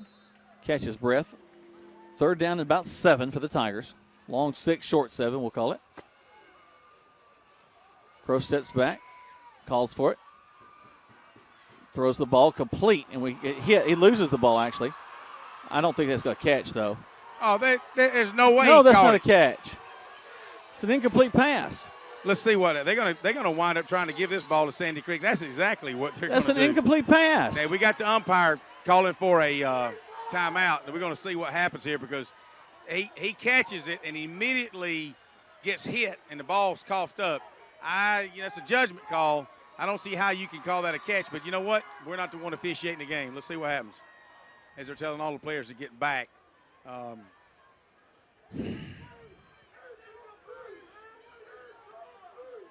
Let's see what happens. I don't know that they're not going to side with the side judge. 4th down, so it is 4th down for the Tigers. All right. Well, good job. That was one of the better calls they've made all night. It was the right call. I mean, we are homers for the Tigers, but we'll usually go ahead and if something's right, it's right. But I tell you what, though, good play call. But you got to know, and it's like I told Dre Flagg the other day. When you're moving into certain zones, a little hook curl zone, you always got that possibility of when you catch it, somebody's going to nail you. And that's what happened to Bridwell that time. He caught the ball, immediately was hit, just drilled right where the ball hit him in the gut, and he coughed it up. But, and it would have been – I don't know that he would have made a first down because it was right at the marker. Would have been close, but we sure enough wished he'd have caught that football. I wouldn't have wanted to have been in there, that's for sure. No, that's for sure. There's a snap. Steps up, gets the kickoff. End over end. It takes a Tiger bounce across the 40, and it's going to be down right there. And that's where Sandy Creek will have it 1st and 10 with 43 seconds left to go. So the defense is going to have to hold here. And let's hope that they can.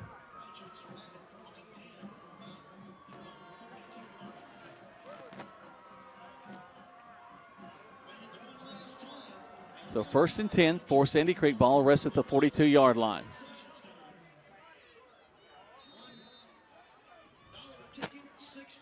Now we're waiting for them to bring out Sandy Creek one more time. 43 seconds, as we mentioned. Here they come. I formation in the backfield. Fake the handoff. Quarterback's going to back up the pass. He's going to throw it all the way down the field. Overthrow his intended receiver, though. Wow. Luck's on our side that time. I'm looking at Chip Manners. He's got that look like, whoa. I'm surprised we didn't get a flag against us because Hudson was kind of playing footsies and hands with him a little bit. And then Coach G's telling him, look, you cannot get that. But you know he was going vertical. 36 seconds left, 2nd and 10 for the Sandy Creek Patriots. Well, Sandy Creek also knows that the Tigers are giving the ball if we come back from halftime. And it will be a long halftime because I'm looking to have quite a few folks to highlight and showcase as the homecoming court's down there on the field. Yeah, this really, from a Sandy Creek fan side, they're kind of quiet. They did not expect this kind of score right before halftime. Hold him. We hit him twice at the line of scrimmage. The Green, the ball carrier, he's going to try to get out of bounds. He does not. He'll stay in bounds. It'll be a 1st down, so it'll stop the clock as they move the chains, or will it, Jack? I'm in a bad location. So no, it'll stop the clock for a second for them to move them. Well, no, I don't know that it's 1st down. No, you're right. It's at the 50. They're taking their time. Really, the coach is saying, place the ball. It is a 1st down. Okay, they're going to give them the 1st down across the 50 at the 48. But it seems like it just takes this crew forever to make a decision. Well, I think they're also kind of scared because they are on TV. That's going to be all over the state of Georgia. WSB is going to be highlighting this ball game. There's their Sports Zone truck is here across the way. Well, Sandy Creek is taking a timeout with 25 seconds left. They're sitting here just over the Tiger side of midfield at the 48-yard line. So they got 48 yards to make up in 25 seconds. And they call a timeout. They want to think about it. Coach G and Coach Alba really need to talk these troops up defensively. The last thing we want to see is to have them score before halftime. We really, because we get the ball back, we really want to make sure that we keep them out of the zone. Cartersville leading Central 45-6. Central getting on the board there.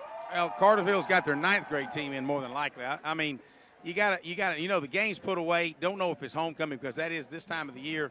But, you probably don't have a Trevor Lawrence in there. It's probably right before halftime. And you really want to – there's some coaches who are not out to beat somebody 70 or 80 to nothing. Let your kids get into play. It's about participation. This game's been – that game was put away. In the first quarter. Exactly. The first 10 minutes. Here they come. Going out to the far side of the field. Did he get out of bounds to stop the clock? He dove out of bounds, but it does stop the clock at 23 seconds. Kind of hard to say if he caught it. Well, did the clock even move? No, so they're going to call it an incomplete pass, so 2nd down. But you're right, Greg. I think we only got a second off the clock. How many seconds? Wasn't it 23 seconds or 25 seconds? It's 25 seconds as we went. Well, most plays take more than 2 seconds. An average play takes about 6 seconds. And granted, that was a little stab pass. I'm going to watch it. Hey, let's get our spotter, Frankie Holmes, to watch the he's doing it right now. I know he's looking. I want to see if that clock moves. Sandy Creek taking their time getting up to the line of scrimmage. Slot left, wide right. They're going to hand the ball off on a sweep to this near side. He's going to cut him back. He's going to go out of bounds near the 40-yard line. Good job. Good job by Kevin Martin. He sized him up, and when he hit him, he landed over here on the 4-lane here. This kid's shifty, but I promise you, Kevin Martin knocked him out of his shoes that time. It will stop the clock with 16 seconds, just short of the 1st down, so it'll be 3rd and about 1.5 yards. But, wow, what a hit Martin put on him. That'll be a highlight film, guys. You got to take a look at that when he show it. Ball's on the 40, 3rd down and 2 for them. 14-14. Tigers want to be able to go in with no other scores on the board. Coach G and Coach Alba making sure that the corners and the free safeties are back. Last thing they want to do is give up any long pass. Tigers running a 3-man front. They'll walk the outside linebacker in. We're in the backfield as he's going to try to throw the ball to the corner. There's 2 guys back there, and it's going to fall incomplete just short of the receiver. And number 2, the wideout, actually pushed him out of the way to come back. Again, no flag, but it certainly could have been. It was the only way he's going to catch it is if he pushes Ken Truitt out of the way. Jack, we talk about they want to be ultra safe, but you know, they got all kind of TV cameras on them. They may not get graded very well on this after this game. Well, the Tigers and the Sandy Creek Patriots are putting a lot of pressure on these officials because they are airing the ball out. They're hitting each other pretty hard. They're playing good high school football tonight. 4th and 2. They still can get a first down. There's 10 seconds to go until halftime. Watch the long count. Steps up, hands the ball off, picks up the first down across down to the 35-yard line. But they should roll it as soon as they move the chains. Yeah, they'll start the clock soon, but now Sandy Creek's sitting over the ball. There's 6 seconds left. They're going to call a timeout. Well, they've got the last one that they just used. Let's take a quick 30 seconds back as they take a timeout. We've got 6 seconds left, 14-14. Sandy Creek just got a first down, and they call a timeout right here on Eagle Sports. Hi, friends. Just like to hear with Kia of LaGrange. Our game plan is set, and our 16 model Kia's got to go to make room for the 17 models that are arriving daily. This means extra savings for you for all our 16 models. Right now, you can take home a 16 Kia Optima LX for as low as $19,900. With prices like this, they won't last long. Hurry to 1217 Lafayette Parkway and let our Star Savings team help you get in the Kia of your dreams. Check us out online at KiaofLaGrange.com to help support your local economy. Price plus tax, tag, and title. Stock number 19112. You're listening to Eagle Sports, WLAG 96.9 FM, 1240 AM, and online at Eagle1023.com. Now back to the field for more Troup Tiger football. Well, tell you what, this is not the ball game many people expected. The Troup High School Tigers have risen up. 14-14 is your score. Sandy Creek has 6 seconds left on the clock. Ball resting on the 35-yard line. They want to try to put some kind of score on the board before they go into halftime for their homecoming ceremonies. But, of course, the Troup High School Tigers want to do the exact opposite. Hold them out, and they will get the ball after we come back from halftime. A guy whose name we haven't called very much, he's moving out here to the cornerback, number 31, Dietrich Tucker, really was inside on that one, made a good stop on that one as far as keeping them from going any further. They back up to pass. We got a man that's got some pressure on him. Throw a quick out to the side. Caught. He's still on his feet. Got to bring him down. He's still fighting down inside the 5. Hey, good job. The time goes Good job, out. Tigers. Holding him out. Didn't let him get out of bounds, Jack. Even though he made a reception, all the Tigers came in and kept him inside the field of play as the clock ran out. Very smart move by these cornerbacks. Chance Hill, Dietrich Tucker, along with Nick Ligon, all the defense. Man, that was you had to be here. It was a great move by these Tigers, keeping them inbounds inside the 5-yard line. Excellent play by the Tigers. The Tigers will get ready to step inside. 14-14 is going to be our halftime score. We're going to run the next 2 spot breaks, guys, back at the station, finish up the one we have there and go into the next one as we'll get things ready to go here at halftime. We'll be listening to some of the music. We'll also talk to some folks and give you some of the highlights of this first half. But 14-14 is your score as we're going into halftime right here on Eagle Sports. Russ Brown, owner of LaGrange Equipment and Tool Rental, has all the tools and equipment handymen and contractors need in our area. And if you're planning a wedding, party, tailgate, reunion, or corporate event, LaGrange Equipment and Tool Rental has you covered. Like them on Facebook and see all the particulars they offer. Plus, they're open Monday through Saturday. LaGrange Equipment and Tool Rental, Greenville Street, LaGrange, next to CVS Pharmacy. Phone 706-882-8665. That's 706-882-8665. LaGrange Equipment and Tool Rental. In 1916, auto owners insurance teamed up with local independent agents so customers could get fast, friendly, local service. It worked so well, we decided to keep it that way. And 100 years later, we still do things the same way by teaming up with local independent agents who deliver quality, personal service. Some might call that old school. But then again, maybe everything old is new again. Kind of refreshing, isn't it? Mallory Agency at MalloryAgency.com. For all your insurance needs, it's the Mallory Agency. There's a secret to beating injuries or ailments. Get the right team. Emory Southern Orthopedics' well-trained, experienced doctors, nurses, and staff are that team. These teammates listen and understand your specific condition and provide high-quality hometown care that will get you back into your game. For more information about Emory Southern Orthopedics team, visit www.southernorthopedics.com. Deciding to sell or buy a home is a big step. To make sure it's the step in the right direction, choose the person best qualified to handle your real estate needs. Joel and Rob Upchurch have been breaking sales records every year since 1997. They truly are the real estate leaders in West Georgia. So take a step in the right direction. Contact Joel or Rob Upchurch at Remax Results because they are dedicated to results and converting transactions into relationships. Have you gotten your flu shot? Now is the time. Holmes Pharmacy is the place to get your flu shot. And if you have insurance, it could be free. So don't wait. Drive right up to Holmes Pharmacy and get your flu shot today at Commerce Avenue in LaGrange or in Hamilton. And if your doctor feels you need a high-dose flu shot, Holmes Pharmacy has you covered. Hi, I'm Perry Prather, pharmacist at Holmes Pharmacy. So drop by Commerce Avenue in LaGrange, Georgia. We have your flu shot ready. So come see me or any of my fine staff at Holmes Pharmacy today. The action continues now with more Troup Tiger football on Eagle Sports, WLAG 96.9 FM, 1240 AM, and online at eagle1023.com.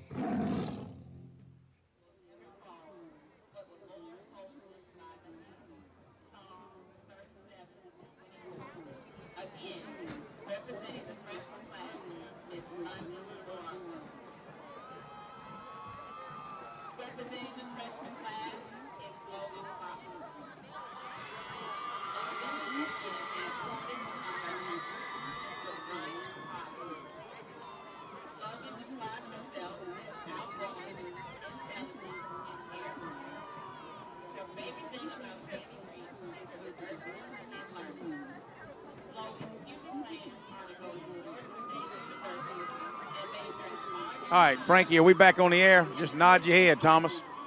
Welcome back to Troup High Tiger football. I didn't realize that Jack had stepped out. Sorry about that. But, hey, we're here at Sandy Creek.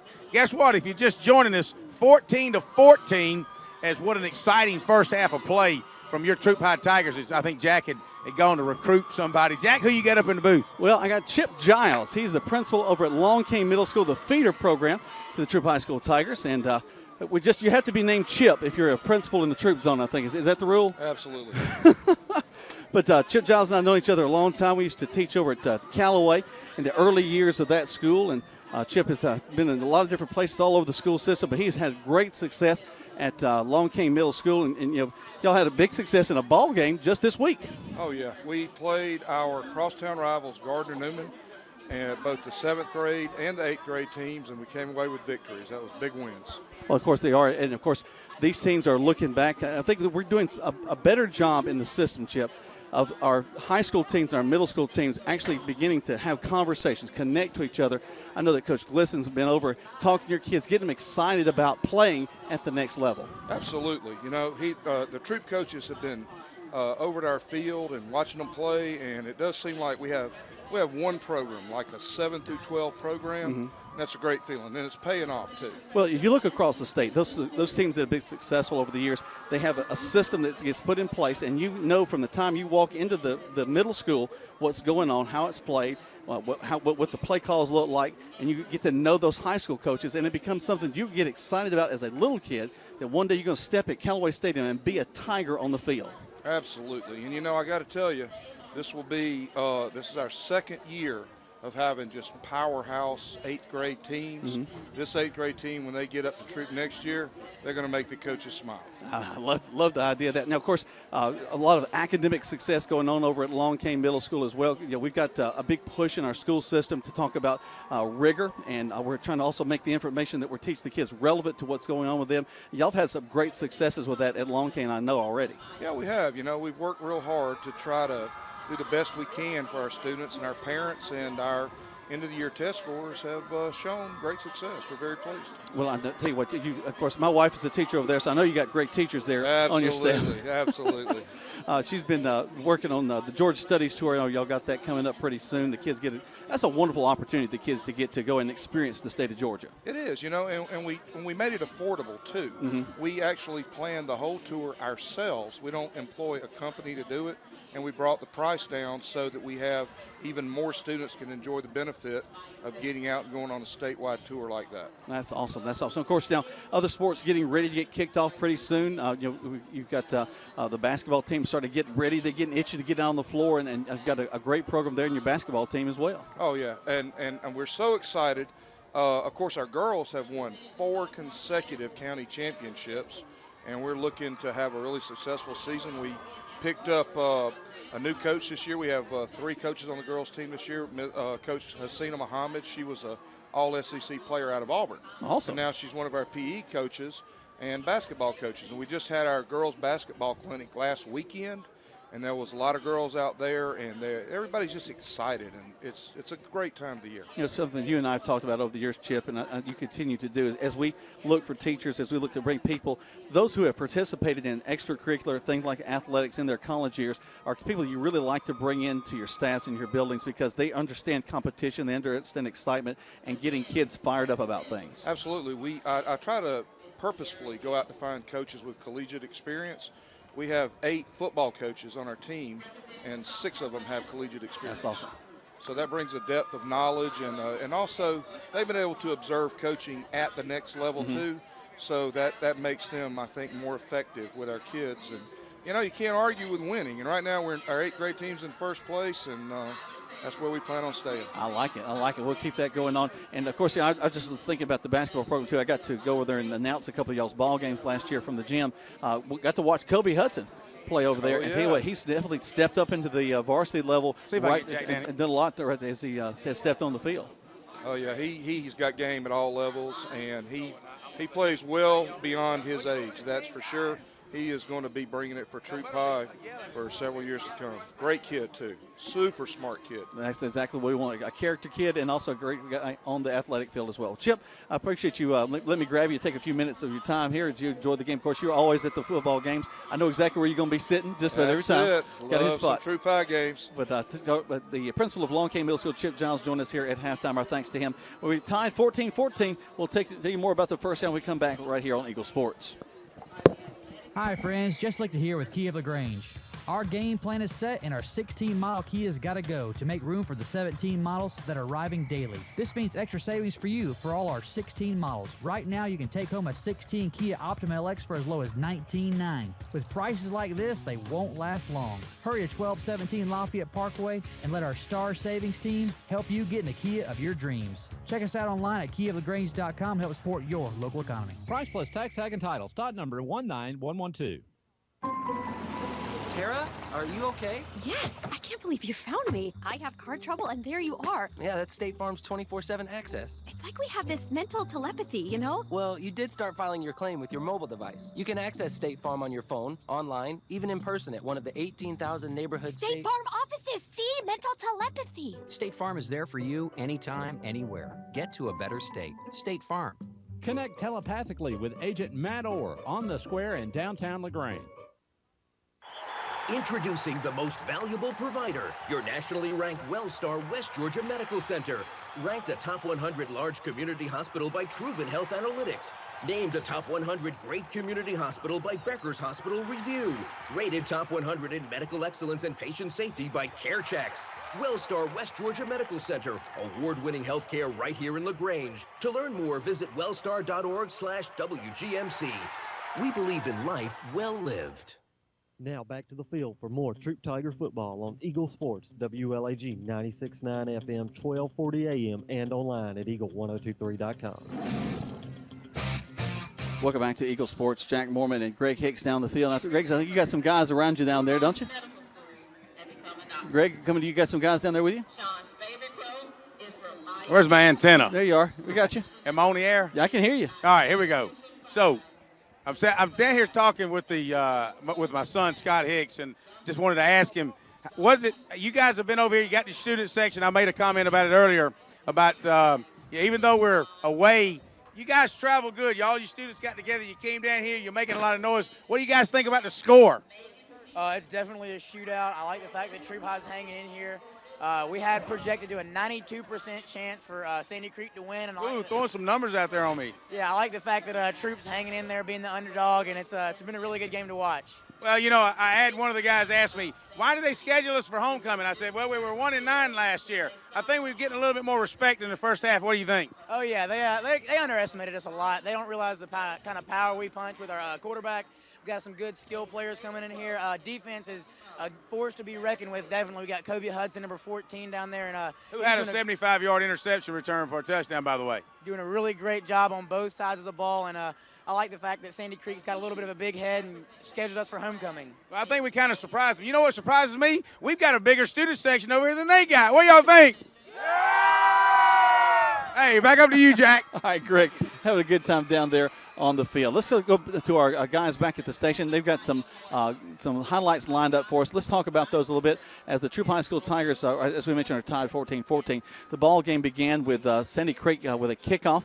They returned the ball all the way to the end zone, but a holding call brought it back. And then the Tigers stopped them. It was a huge stop. So proud of the Tigers there. The Tigers didn't get the ball. They begin to move their way down the field. And Chance Hill works it all the way down to put the ball into the end zone. Crow will go into center. Take the snap, turn. He's going to pass the ball. He rolls to his right, rolling still his feet. So he airs it out in the end zone. Touchdown! Touchdown, Tigers! Woo! Wow, what a play. He throws it back against the grain into traffic, and Chance Hill jumps up under surrounded with two defenders and snatches it out of the air. Shocker here, first quarter. Wow. So the Tigers are on the board after the kick by Carson Rayford. 7-0 was the score. Sandy Creek got the ball back. We kicked the ball off into the end zone. The Tigers got the ball on a fumble, kind of a little lateral that the guy dropped. We were able to get it. Tigers are intercepted, though, later on in their next drive. Sandy Creek gets the ball back. And the Tigers, though, are going to allow a touchdown, so it's tied 7-7. So Tigers get the ball back as they go into the second quarter of play. It's still 7-7. But Sandy Creek throws the ball down the field, and we've got a Tiger out down there trying to make a big stop for us. Walker looks left, looks right, goes under center. Takes the snap, backs up the pass, throws it to the quick out there. It's almost caught. It's intercepted. Tigers have the ball to the 40, 50. He could go. This is Kobe. 20, 10, 5. Check for flags. I don't see one. That's a touchdown, Tigers. Man, a little stand pass just outside the 5-yard distance. Kobe Hudson saw it, stepped in between them, and 80 or 75 yards later, it's a foot race. Touchdown, Tigers. So that was a huge, huge turn of events. The Tigers were able to take the ball down the field. They went up 14-7. Now Sandy Creek would get the ball back, and they would be able to put the ball, put 14 points on the board. But the big play to me, though, at the end was when the defense was able to stop Sandy Creek. Sandy Creek was driving the ball down. The defense stopped them on a fourth down. We got the ball back. Drove it a little bit to Sandy Creek again, trying to get the ball into the end zone again. We stop them late. So, but again, really proud of our guys. Greg, I can't hear you if you're talking to me. I mean, kind of waving. Good, because I can hear you on my cell phone, but the radio receiver's just not working. Yep. Sorry about that. But, I just didn't know if we were – I was talking through the highlights conversation or not. Couldn't hear any highlights. But, I wanted to try to get an interview with another Chip Metters. But if I can get the receiver working, we might try to do that. If well, not, actually, if you can you I'll hear me right now? In just a second. Can you hear me right now? He can't hear me. All right, well, we're going to stop this. Let's go take another break. You're listening to Tiger Football right here on Eagle Sports. Have you gotten your flu shot? Now is the time. Holmes Pharmacy is the place to get your flu shot. And if you have insurance, it could be free. So don't wait. Drive right up to Holmes Pharmacy and get your flu shot today at Commerce Avenue in LaGrange or in Hamilton. And if your doctor feels you need a high-dose flu shot, Holmes Pharmacy has you covered. Hi, I'm Perry Prather, pharmacist at Holmes Pharmacy. So drop by Commerce Avenue in LaGrange, Georgia. We have your flu shot ready. So come see me or any of my fine staff at Holmes Pharmacy today. There's a storm coming. We may not know its path, but your independent auto owner's insurance agent knows no matter what happens, we'll be there when you need us most. Strong through every storm. That's how it's been for our first 100 years, and how it will be for generations to come. Mallory Agency at MalloryAgency.com. For all your insurance needs, it's the Mallory Agency. You're listening to Eagle Sports, WLAG 96.9 FM, 1240 AM, and online at Eagle1023.com. Now back to the field for more Troup Tiger football.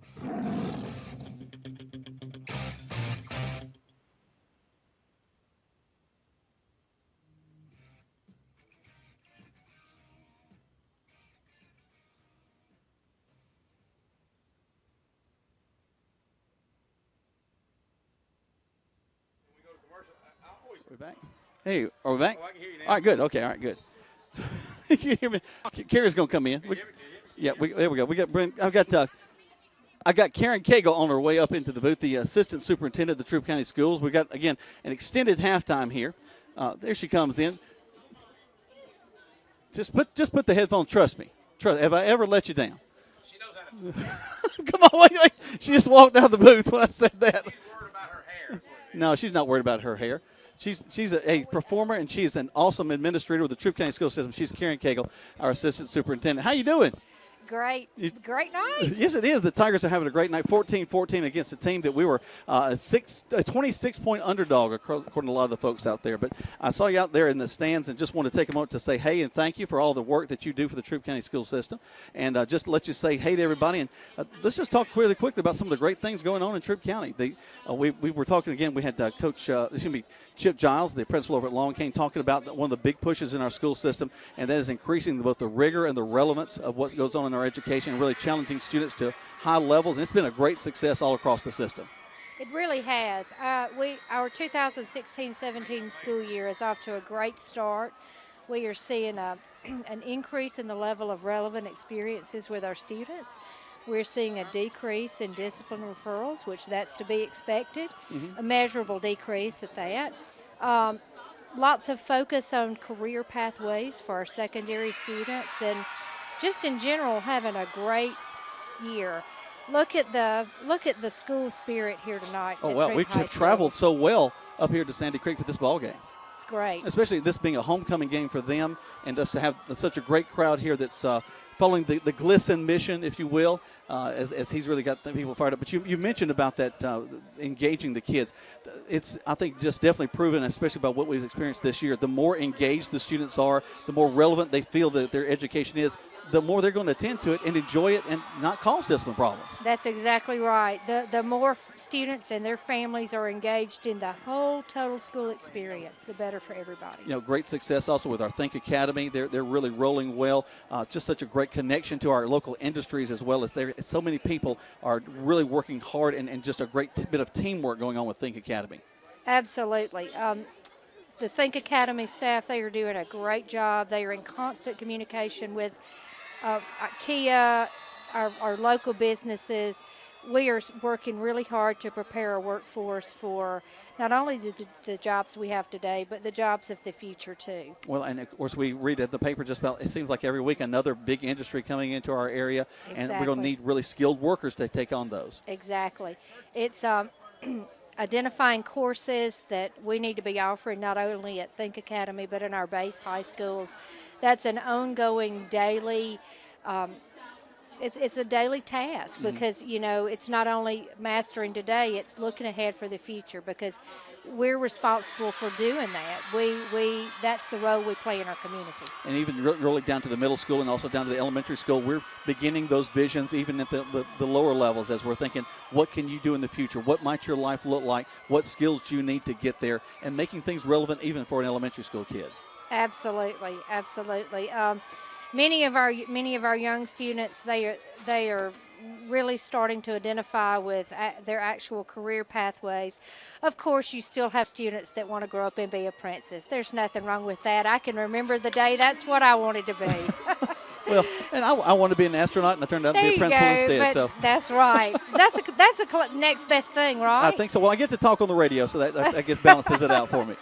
Well, I sure do appreciate you. I just grabbed you out of the stands there. Ms. Cagle was down there talking to Lynn Smith and a lot of the other Tigers, but I sure do appreciate you taking a few minutes to join us here at halftime. Thank you. We thank you for the invitation. Go Tigers. We're having a great night. And Rangers are also winning back in LaGrange at their homecoming as well. That's exactly right, and it's their homecoming, a special night for the Grangers. I had a little conversation with Coach Burks earlier in the day to wish them well, and I think they have some players that are back on the field that have not been on the field, and so glad that our Grangers are having a good night too. Right up until they play the Tigers in a couple of weeks. All right. Well, I'll just be quiet on that one. Thank you for the invitation. I appreciate you coming in. This is Miss Karen Cagle joining us here at halftime. The Tigers are right now tied up with Sandy Creek 14-14 right here on Eagle Sports. Deciding to sell or buy a home is a big step. To make sure it's the step in the right direction, choose the person best qualified to handle your real estate needs. Joel and Rob Upchurch have been breaking sales records every year since 1997. They truly are the real estate leaders in West Georgia. So take a step in the right direction. Contact Joel or Rob Upchurch at RE/MAX Results because they are dedicated to results and converting transactions into relationships. There's a secret to beating injuries or ailments. Get the right team. Emory Southern Orthopedics' well-trained, experienced doctors, nurses, and staff are that team. These teammates listen and understand your specific condition and provide high-quality hometown care that will get you back into your game. For more information about Emory Southern Orthopedics team, visit www.southernorthopedics.com. You're listening to Eagle Sports, WLAG 96.9 FM, 1240 AM, and online at eagle1023.com. Now back to more Troup Tiger football. Welcome back to Troup High School Tiger football. Again, our appreciation to Chip Giles and Karen Cagle for joining us at halftime, as an extended halftime, as the Sandy Creek homecoming festivities have been going on. I'm sorry I don't have the names of the winners, but I'm sure Thomas wrote them down and he'll get us to us later.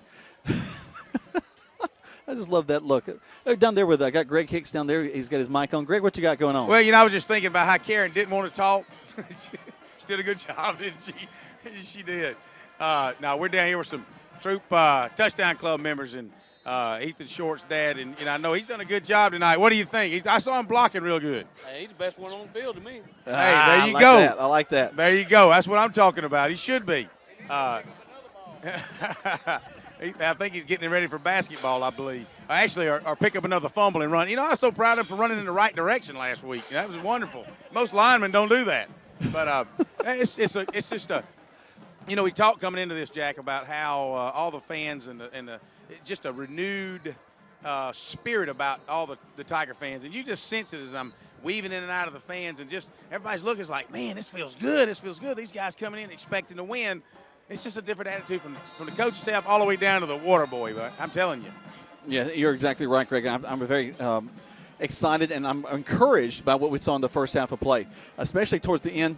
The Tigers with a huge stop, actually two huge stops down inside the red zone for Sandy Creek. That's 3 times they've been in there and come away with no points, and that's a big part of this ball game. Greg and I were talking on our way up here as we were, Frankie Holmes and Greg and I were all driving up on our way, and one of the things that we talked about is how can the Troup High School Tigers measure up against this very strong Sandy Creek team, and it came down to taking advantage of big plays. So we got an interception for a touchdown. We scored a touchdown as well, but also 3 times, as we mentioned, inside the red zone, the Tigers have kept Sandy Creek from coming away with points. And if you do that, you give yourself a chance to win. As we come back in just a moment, the Tigers will be receiving the ball as Sandy Creek will be kicking off. And we'll get things started in the second half in just a moment. Let's take 60 seconds back to the station right here on Eagle Sports.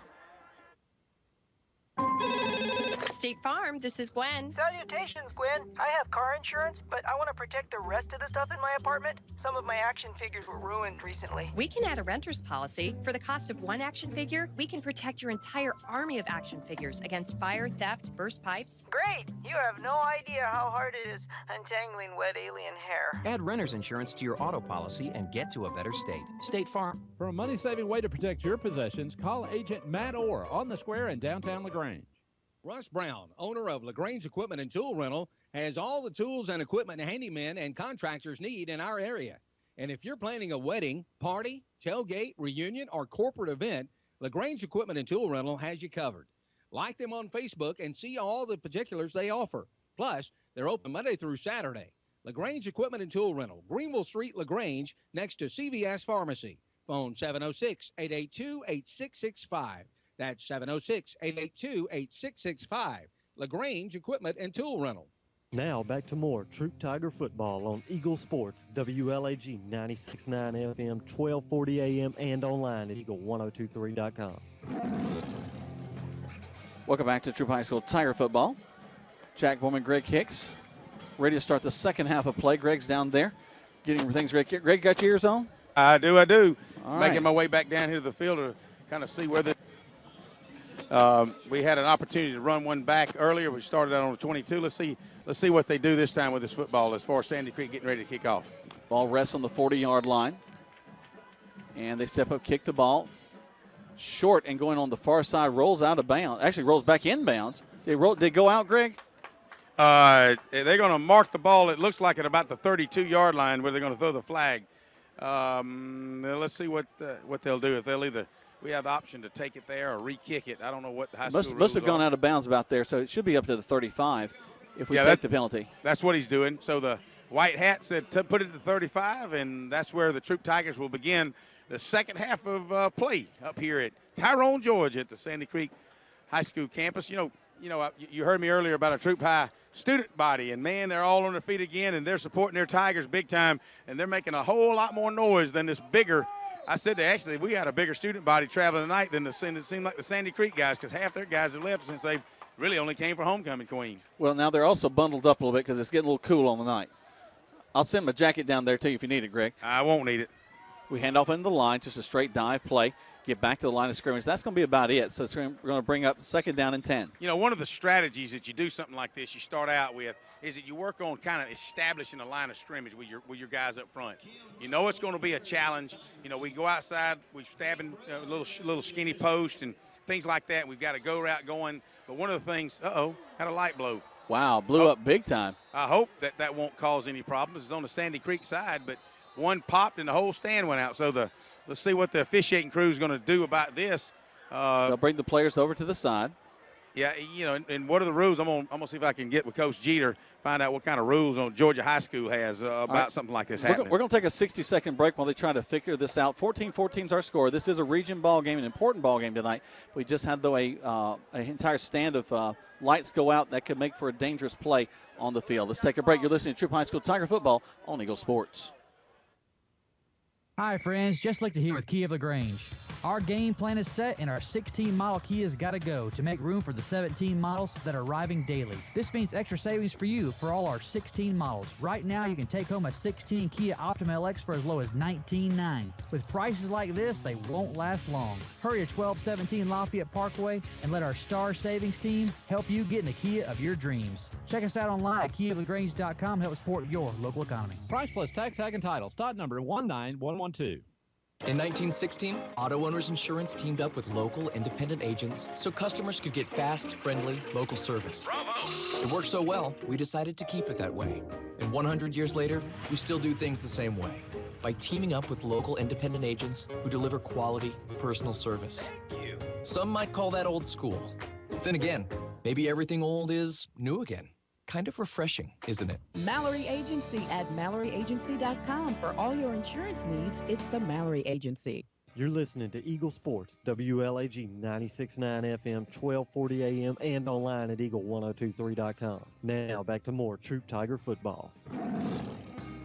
Welcome back to Troup High School Tiger football. Going down to the field to Greg Hicks, who's founding something very funny.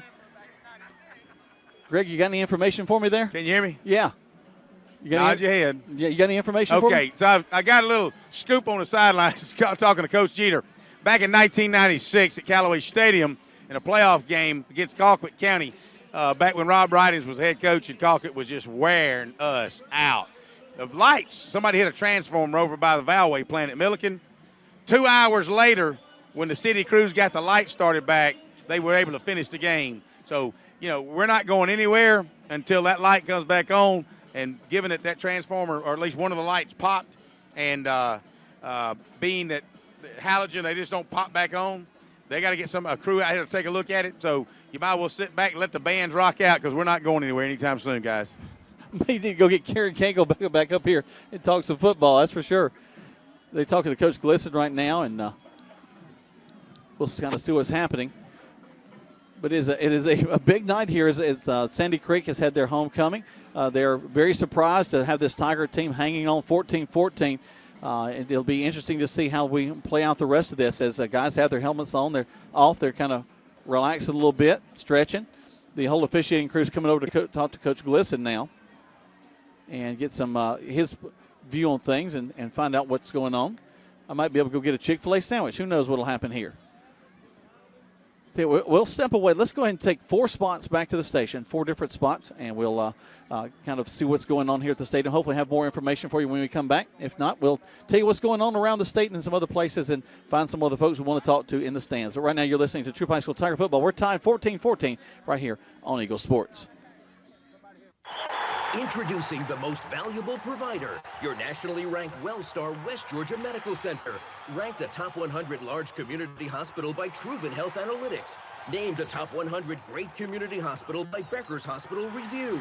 Rated top 100 in medical excellence and patient safety by CareChecks. WellStar West Georgia Medical Center. Award-winning healthcare right here in LaGrange. To learn more, visit wellstar.org/WGMC. We believe in life well lived. There's a secret to beating injuries or ailments. Get the right team. Emory Southern Orthopedics' well-trained, experienced doctors, nurses, and staff are that team. These teammates listen and understand your specific condition and provide high-quality hometown care that will get you back into your game. For more information about Emory Southern Orthopedics team, visit www.southernorthopedics.com. Good food. Where do you find it? Because when you spend your hard-earned money, you want good food. So the place you'll find that good food is at Rogers Barbecue on New Franklin Road in LaGrange, where they only serve American-grown catfish, barbecue cooked to perfection, and with all the fixings to make it worth every penny. Rogers Barbecue is locally owned and run with care since 1945. Come eat with us Monday through Saturday from 11 to 9 or use our carry-out window. Rogers Barbecue, New Franklin Road, LaGrange. Deciding to sell or buy a home is a big step.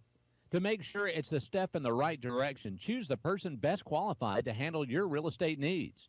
Joel and Rob Upchurch have been breaking sales records every year since 1997. They truly are the real estate leaders in West Georgia. So take a step in the right direction. Contact Joel or Rob Upchurch at RE/MAX Results because they are dedicated to results and converting transactions into relationships. The action continues now with more Troup Tiger football on Eagle Sports, WLAG 96.9 FM, 1240 AM, and online at eagle1023.com. Welcome back to Troup High School Tiger football. Jack Bowen and Greg Hicks down the field.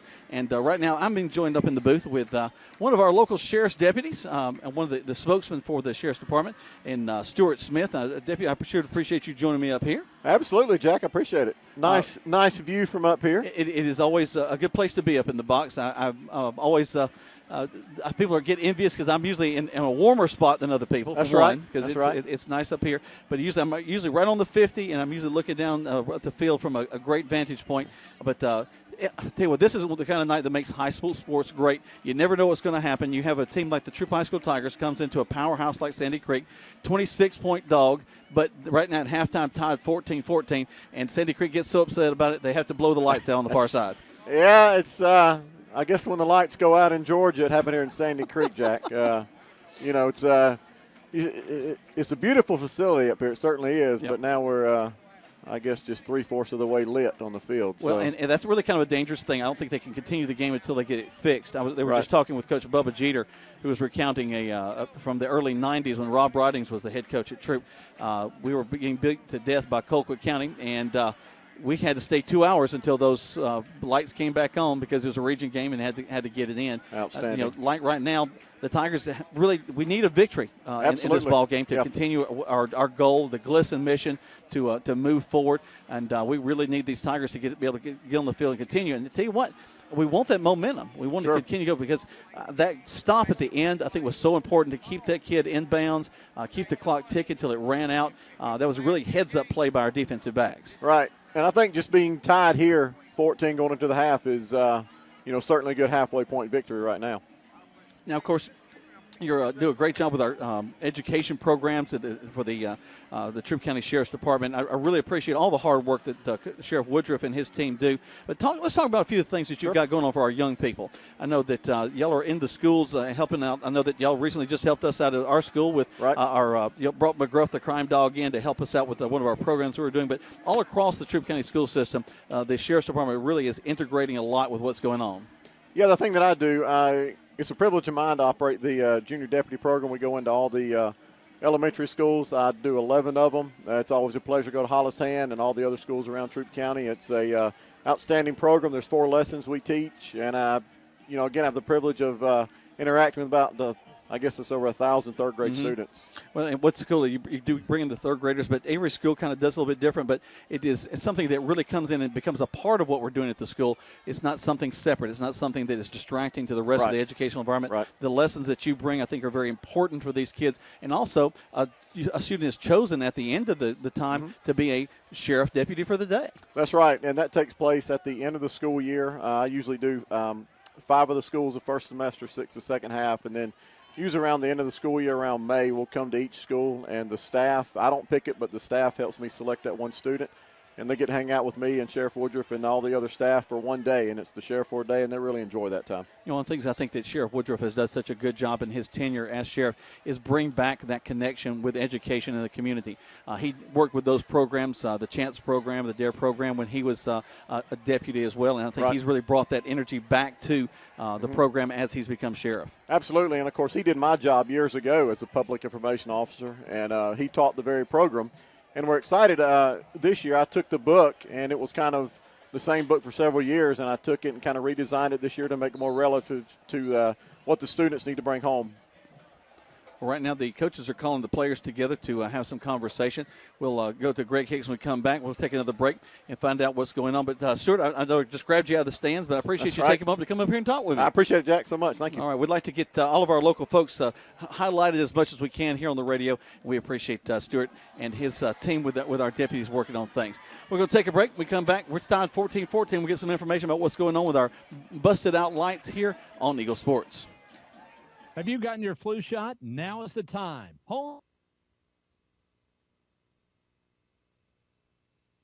So that could be free. So don't wait. Drive right up to Holmes Pharmacy and get your flu shot today at Commerce Avenue in LaGrange or in Hamilton. And if your doctor feels you need a high-dose flu shot, Holmes Pharmacy has you covered. Hi, I'm Perry Prather, pharmacist at Holmes Pharmacy. So drop by Commerce Avenue in LaGrange, Georgia. We have your flu shot ready. So come see me or any of my fine staff at Holmes Pharmacy today. Now back to the field for more Troup Tiger football on Eagle Sports, WLAG 96.9 FM, 1240 AM, and online at eagle1023.com.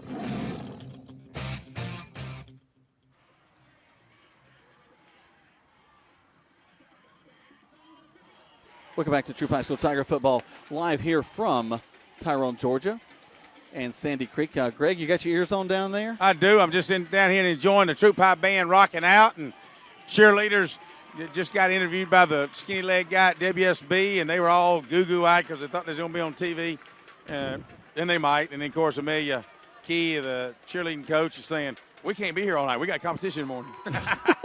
It's like, hey, you know what? We can't be here all night either. But if that's what it takes, baby, that's what we're going to do. You got Saturday morning quarterback in the morning.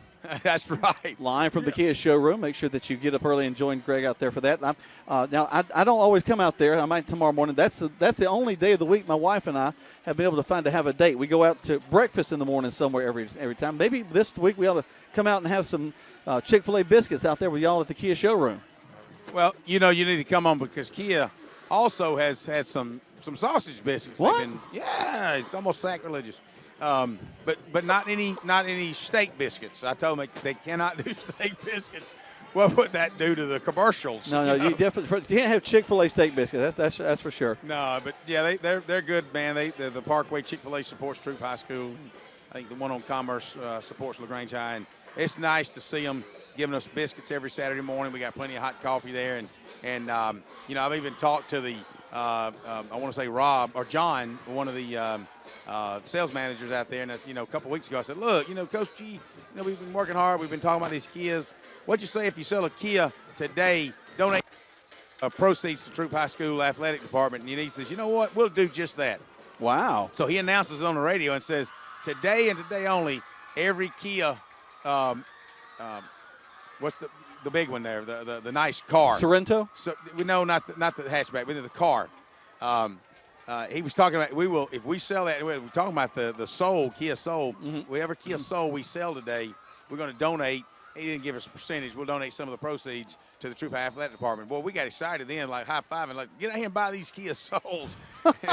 Y'all become super salesmen really quick, don't you? We hadn't seen a check yet, so. Well, in so many levels, we hadn't seen a check yet. So you're right, Coleman. Anyway, that slipped.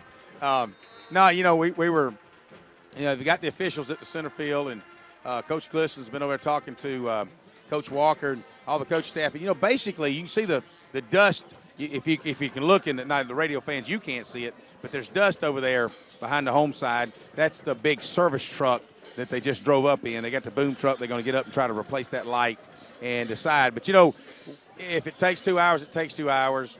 The question and the concern that the Troup coaches have that, you know, there may be just enough light over in that corner, but that's still dangerous, Greg. Dark uniforms that Sandy Creek has on you know, hey, what if there's a controversial play late in the game? You know, and like I told the Troup coaches, hey, guys, if this was last year, hey, you know what? Let's play ball. But this isn't last year. No. This is a key region contest. Big time 14-14 tie that nobody expected, certainly the Sandy Creek fans. Let's wait it out and get these lights back on, play this football game. Well, I do see some lights starting to come on the tower. They've got 4 on over there. Maybe we can get about a quarter of them on. That'll make things work better, and we have a chance of getting this game going again. Let's take 60 seconds back to the station one more time. We may have enough light coming in a moment to get this game going. 14-14 is our score. We are 11:33 left to go in the third quarter. It's taking a little time, but we're going to hopefully make it happen right here on Eagle Sports. There's a storm coming. We may not know its path, but your independent auto owner's insurance agent knows no matter what happens, we'll be there when you need us most. Strong through every storm. That's how it's been for our first 100 years, and how it will be for generations to come. Mallory Agency at MalloryAgency.com. For all your insurance needs, it's the Mallory Agency. Good food. Where do you find it? Because when you spend your hard-earned money, you want good food. So the place you'll find that good food is at Rogers Barbecue on New Franklin Road in LaGrange, where they only serve American-grown catfish, barbecue cooked to perfection, and with all the fixings to make it worth every penny. Rogers Barbecue is locally owned and run with care since 1945. Come eat with us Monday through Saturday from 11 to 9, or use our carry-out window. Rogers Barbecue, New Franklin Road, LaGrange. You're listening to Eagle Sports, WLAG 96.9 FM, 1240 AM, and online at eagle1023.com. Now back to the field for more Troup Tiger football. Welcome back to Troup High School Tiger football. The lights are coming back on. I think, Greg, as I look up, at least half or more of the lights on the far tower are coming back on. We got a little light on that corner. I think we'll be able to play football in the next 5 minutes. I think Greg would agree with me if he actually could hear me. Is his mic on? Yeah, it looks like his mic's on. Well, I guess we'll figure that out in a minute. I'll tell you what, I'm running out of things to say, so I'm going to cut on the microphone of the man that's sitting next to me. He's been hanging out with me in the booth the past couple of days and past couple of games, and haven't had a chance to talk with him too much. But Frankie Holmes is up here in the booth. Frankie, how you doing, man? Pretty good. Yourself? We cut it up just a little bit more. There we go.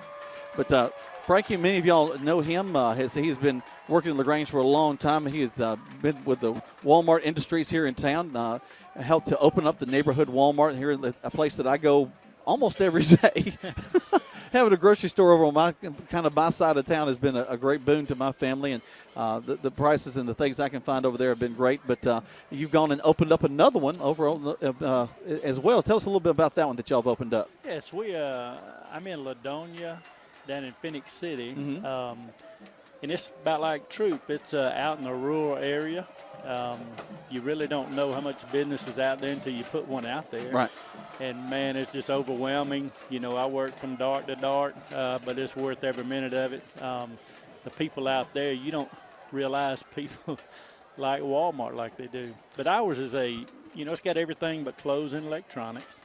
And it's just been, overwhelming. And the support we've got in that community out there. Yeah, but, two competitors out there, but, their prices are so high. And, Walmart's known for their low prices. You drop that big box out there right in between them, and the rest is history. It's been good. We've been proud of the way that y'all have opened up these markets, have looked to give people a lot more availability of the products out there. And I tell you what, people forget that, of course, Walmart's one of the biggest businesses in the nation. They're there to serve people and make people happy and be a part of the community. We do, and it's, we got 1.2 million associates. And this is the new wave of the future. You won't see many more super centers go up. If they do, they'll be real small. But these neighborhood markets, they pop them up like Dollar Generals, Yeah. you know. Not like Dollar Generals. Maybe not that much. That's but, like blowing a but it's a dandelion is a Dollar General. All right, it's here we go. game time. Tigers are back on. They got trips to this near side. Going to hand the ball off to Cameron Russell. Cameron spins at the line, continues to fight his way, gets across the 35. He'll get down to about the 40. We'll call it not the 40 yet. He'll get to the 38. That'll bring up third down. Found Greg yet? Greg, you got your ears on down there, man. We have his mic up. Just got to find him now. He's just Here I am. There he is. I'm down here. If you can hear me, can you hear me? I got you. I'm down here at the concession stand.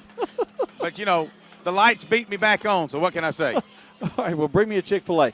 Chick-fil-A? All right. All right, Montez, he's back in the shotgun set, has a flag and a wing to the left. Stacked twins to the far side. A little bit different setup here. Montez is going to keep the ball. He's going to be tripped. Oh, man, a shoestring tackle brings him down as he gets close to the 40. He'll get back to the line of scrimmage. We'll have to punt the ball away on this first time with the ball here in the second half. You know, anytime you have a break in the action like that, you don't know. It gets you out of your rhythm. You know, you've waited already for halftime. You get out here, you run a couple of plays, and boom, the lights go out. And now you come back and run one play. You just got to get back in the rhythm. And I promise you, it's a lot easier to get in the rhythm on defense because you can hammer on defense. Offense takes a little bit of extra time. A timeout called by Sandy Creek. All right, that's interesting. We're going to keep it here because we've run a whole lot of spots during our halftime. Folks, we appreciate you staying with us. If some of you are coming back now, we have had a delay as we got into the third quarter of play. The lights on the far side blew to the point it looked like at the end of a fireworks show as there were debris, kind of glowing debris falling from the lights. But they've been able to get them back on the far side. Not completely full, but most of the lights are back on over there. And so I think it's going to be a lot safer. Go ahead, Frank. But you know, it's good that the band was on the field because that could have been. You're right, because that's right under where those kids were. Yeah. Right. All right, so timeout has been taken, and now we're back on the field. Ready to punt the ball away, wait for the snap. Low snap, and we're going to run the ball. We fake it to the 40, finding our way. We got a first down to the 50. What a great play call by the Troup High School Tigers. We snap it to the up back, get the first down across the 50-yard line, and the Tigers' drive continues. And you know what? That comes right off the hand of Sandy Creek calling a timeout. I don't know what Sandy Creek saw, but obviously they saw something enough to call a timeout. And if they thought a fake punt, they certainly didn't stop it, guys. That's the first one we've seen all season long, Greg. And it continues this drive. So on the fourth down, we roll the dice in a big way and get the ball just over the 50-yard line. 49.5, and the Tiger fans are on their feet over here on the visitor side. That's some exciting football right there. You know, this is the kind of game, guys, you don't want to let it get out of hand either way. Do what you can do to keep possession of that football. Truitt rolls around to make twins on the far side. Crow has a man just to his left. I believe that's Davis. Snap, he's going to throw the ball, throws it across, complete, and we continue down the field. Another first down for the Tigers. Kobe Hudson with a great reception at the 35. A little skinny post as he comes in. He's got two guys on him. Montez Crow threads a needle, and Kobe Hudson carries him another 4 yards all the way inside the 25 to the 24.5-yard line, guys. 9:30 left to go in the third. 14-14, Tigers driving. 2 first downs in a row. One off of a fake punt. Snap to the up back. We got the first down. I think that was Cam Russell that got that first down. And now Kobe Hudson has stepped up, got us another first down to the 35. Crow waits for the snap. Calls for it. Going to throw the ball. Throws it again, complete out to the 30. Just a nice little pickup of 2, maybe 3 yards. I think they're only going to give us 2 on that. So second down and 8. But you never know. When we've been going vertical so much, you go a little sideways, you never know when you're going to catch these guys defensively off balance. And that's the name of the game right now is, keeping these guys off balance. 8:55 into the third quarter. We hadn't been started long, guys. If you just joined us, had a lengthy halftime. Then we had another delay with the lights going out. Tied up 14-14. Tigers hopefully are on the drive for another score here, guys. Crow stands behind his center. He's been in the shotgun set all game long. Calls for it. Going to ride out his tailback in. Now throw it. And, he's on top of us. Throw the flag. Yeah. There's a big-time pass interference on Ken Truitt, against Ken Truitt, and the Tigers will get another first down out of this one. I'm going to tell you something. I'm standing here right in front of him. Number 37, the free safety's coming over, and he actually jumps up for the football. He has just as much right to do that, but while he's jumping all over the top of Ken Truitt, interfering with Ken's ability to catch the football, and that's a no-no. So as you're going for the football is one thing, but as you're going through a guy to get to that football is something else. So it'll be a first down for the Tigers, and that'll move the ball inside the red zone down to about the 17-yard line is where they'll spot it, guys. So right now the penalty monster's on the side of the Tigers. And there have been a lot tonight, folks. That'll be something that Greg and Coach Glisson will be talking about tomorrow morning on the Saturday Morning Quarterback Show live from the Kia showroom. 14-14 again is our score. Crow calls for it. They're showing blitz. Takes a step a little bit high. He hands the ball off into the line. They're going to pounce on it. We'll get back to the 20. Lose a couple of yards there. Brings up second down. I had a couple of Sandy Creek guys just meet Jackson Davis 2 yards deep in the backfield. And Jackson had no choice but to lower his head and try to run over him.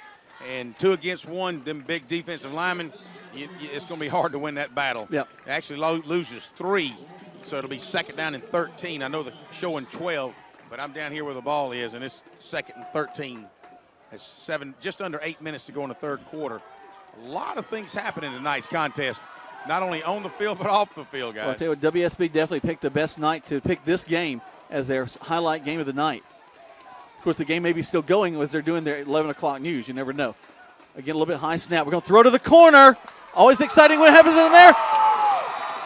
He puts up his hands. Touchdown, Tigers. Double coverage. Montez Crow throws it to the front corner for number 6, Macente Stafford. I told you earlier we're going to call his name out. What a beautiful pass and what a beautiful catch by junior Macente Stafford.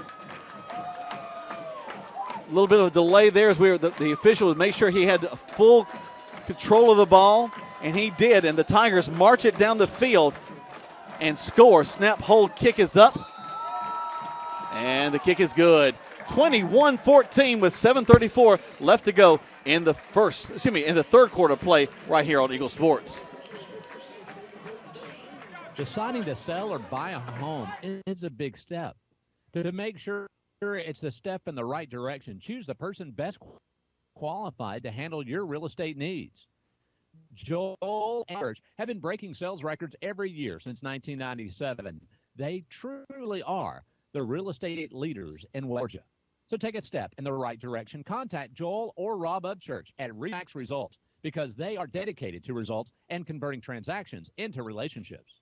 The action continues now with more Troup Tiger football on Eagle Sports, WLAG 96.9 FM, 1240 AM, and online at eagle1023.com. Greg, I'm going to start calling him Fired Up Frankie because he is fired up here in the booth. As right now the Tigers have taken the lead 21-14, the third time the Tigers have taken the lead in this contest. I'm going to say, what a tremendous pass by junior quarterback Montez Crow. Wow. There's the kick. He'll go into the end zone. He tried to jump and catch it and come out, but he was not able to. Greg, that's a great point. He didn't float it out there. He threw a rope exactly where it needed to go that time. Well, in double coverage as well. Wow, what a catch by Macente Stafford, and what a throw by Montez Crow. Give credit to that offensive line, too, as Coach G's over here saying, let's get them up. These fans are getting up on their feet, yelling for these Tigers, baby. Defense, what we got to handle out now. Let's stop them now while we got the momentum going. Big D's got to step up and get a stop, that's for sure. Let's get the ball back. Hand off to the tailback. We're going to grab him, bring him down at the 20. That's one of the few times we've got these guys in the backfield. Defense just hammering on them. I'm telling you, right before halftime I said, the defensive line of scrimmage between the tackles, yeah, they got that big fullback, and yeah, they did a draw play, and yeah, they scored. They picked up about 18 yards on that play. But besides that, between the tackles, we've been hammering them all night long with a bunch of sophomores up front, boys. King Makuta does a great job on that last play, stepping in to make a big tackle for the young man. Quarterback Walker steps back, hands the ball off. We're in the backfield again. Almost a fumble. And we get him down. He's short of the line of scrimmage. So third down and 8, almost 9. I'm going to tell you something. When Coach G turned around and the fans stood up, it's just like it changed the fire in their eyes on this defense. I'm telling you, these Tigers are pinning their ears back, and they're excited. Wow, what a lot of momentum for these Tigers on defense. 6:37 left to go in the third. 21-14 your score in favor of the Troup High School Tigers. Sandy Creek, the number 5 team in the state in Quad A. It's their homecoming. The Tigers want to be a spoiler in so many ways tonight. Walker, the quarterback, steps under center. Takes a snap, backs up to pass. He's looking, throws across the middle. Excellent defensive coverage by Kelvin Martin. Middle linebacker, Jack, breaks in and just slaps a pass down. And they had that tight end dump going I told you about earlier because right in front of the linebackers, and Kelvin Martin knocked that pass down. My favorite thing is watching Coach Glisson walk out almost to the hash mark with the incomplete sign, letting everybody know it's incomplete. All right, now we got to watch. We had a fake punt. I don't know if I want a fake punt with 4th down at the 20. 4th down and 7. You never know what Sandy Creek's got up their sleeve either. High snap. He gets it, though. Gets the ball off. Good kick. Bounces and takes a Tiger roll back towards the 50. Tigers are going to have the ball at the 47-yard line. Great job by the defense. 30 seconds back at the station right here on Eagle Sports. Introducing the most valuable provider, your nationally ranked WellStar West Georgia Medical Center. Ranked a top 100 large community hospital by Troup Health Analytics. Named a top 100 great community hospital by Becker's Hospital Review. Rated top 100 in medical excellence and patient safety by CareChecks. WellStar West Georgia Medical Center. Award-winning healthcare right here in LaGrange. To learn more, visit wellstar.org/WGMC. We believe in life well lived. Now back to more Troup Tiger football on Eagle Sports, WLAG 96.9 FM, 1240 AM, and online at eagle1023.com. Welcome back to Troup High School Tiger football. First down, the Tigers going to run the ball into the middle. 2nd down now and about 8. You know, on that previous punt, you could tell they don't punt a lot. If they do, they hadn't found a punter yet. Certainly not the kind that we've got in Carson Rayford. But it was a Phil Necro knuckleball, something that you may not have seen from up the stands. Oh no, it didn't move. Hudson move. did a good job. He stepped forward and said, let me back up out of this way because that's something that's tough to catch, and it actually got a Troup Tiger bounce. So 2nd down and 9 for the Tigers. Trips to the far right with Hudson and Chance Hill on the far side. Crow takes it. He's going to keep the ball, run up field, and just fight his way across the 50 to the 48, still on his feet. Finally gets down to, again, about the 48 is where they're going to mark him. He decides on the little option just to take it right up the middle of the field. And Coach G's telling him, let's go, let's go, let's go. That picks up another 3, maybe 4 yards. It'll be 3rd down and 5 for the Tigers. 5 minutes left in this third quarter, 21-14. Your Troup Tigers on top of these Sandy Creek Patriots. I'm looking over at Coach Bob Schweizer and was thinking, wow, what another score would do right now. Oh, it'd be huge. It'd be huge, guys. Well, hey, let's just keep the ball up until 4th quarter right now and then score. I'd be happy with that, not to get Sandy Creek to get back on the field with their offense. Crow takes a snap. They'll run that same little option play. Cuts back to the other side. Finding his way across the 45-yard line. He'll be short of the 1st down there. Going to be 4th down and about a yard. Now, are you in 4-down territory the way the Tigers are playing defense? Hey, Coach G says run it, stay there. He's saying let's go for it. That is big-time confidence in that offense. He tell him don't even come off the field. He may try to draw him off, though. He may, but that's 4th and a yard. Momentum's on their way. Wish you could line it up. Hey, but also, this is big time. Got to move. The delay game is definitely what we don't need. Let's go, guys. Break the huddle and go. Well, they do hustle back to the line of scrimmage. 3:57 left to go in the third quarter of play. Again, we're delayed because we had some lights go out. Crow stands deep at the 50. Puts a man in motion. Takes a snap a little bit high. Going to throw the ball. It's going to be almost intercepted. Oh! Knocked out. Called it. First down, we called it. Tigers. We called it. Oh, my gosh. It's a pinball. It hits a player. It's in the air. A Tiger dives on it, catches the ball. It's a 1st down for the Troup High School Tigers. Kobe Hudson happened to be at the right spot. The ball bounces off of a Sandy Creek Patriot, bounces into the hands of Kobe Hudson. Now, wait a minute. They're discussing over there. It doesn't. Hey, what I saw is it bounced. It came out of the hands of the New England Patriots, of the Sandy Creek Patriots, fell into the hands of Kobe Hudson. He then turns and runs forward for a first down. Illegal man downfield. If anything, it's a change of possessions, guys. I mean, even if Sandy Creek had the football, then Troup got it back. So will it be fourth? They're going to call a legal man downfield is their call. Illegal man downfield. Really? Are you kidding me?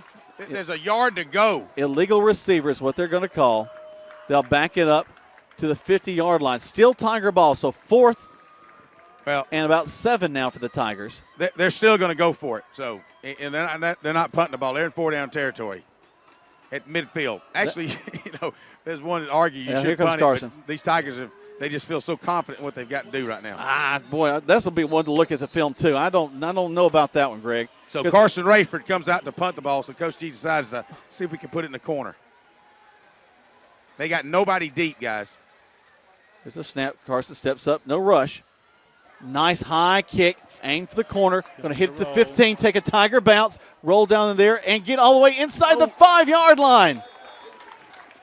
Carson Rayford comes through again inside the 5-yard line. Tremendous calls. They didn't work that last time with a play. Had a legal man downfield. Carson Rayford comes in and buries it inside the 5-yard line. But, Greg, if he wouldn't have fell down and blocked the ball, it'd probably be at the 1-yard line right now. Well, yeah, but you know what? When you're so pumped up, I hear you, Frankie, but I sure am excited them to get inside the 5-yard line. Let's get a safety. All right, 3:24 left to go. That's a great idea. Let's score any way we can.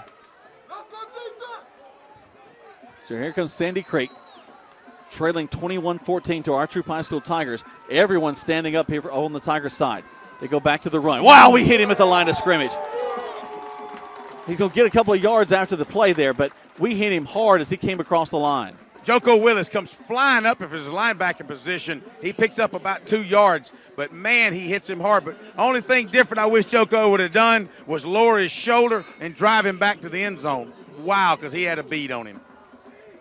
I made a mistake, fans. Let me correct that. It's not inside the 5. The ball was resting on the 12-yard line. Now it's on the 14. It'll be 2nd down and 8 for Sandy Creek. So they said we downed it a little bit earlier then. Man in motion, quick handoff inside. He's going to try to get to the corner. Cuts back up. He does. Getting some good yardage across down near the 30-yard line. So that frees up Sandy Creek a little bit there and gives them a 1st down. I think King Makuta's coming in talking to Coach Busby because Busby called him the sideline. He says, look, I know you were held because I'm standing right in front of the play, and King Makuta could have caught him in the backfield, but it's kind of hard to tackle somebody when you got the jersey being held. And Coach G right now is fussing at the umpire by saying, you obviously didn't see that what we saw. Here they come back to the line of scrimmage. 1st down for them. Man split wide left. Quick handoff inside.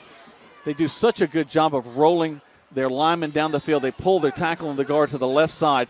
Some nice blocking downfield. They're going to get closer. Yep, they'll get another 1st down across the 40 on this one. Actually, right at the 40. Ball resting on the line.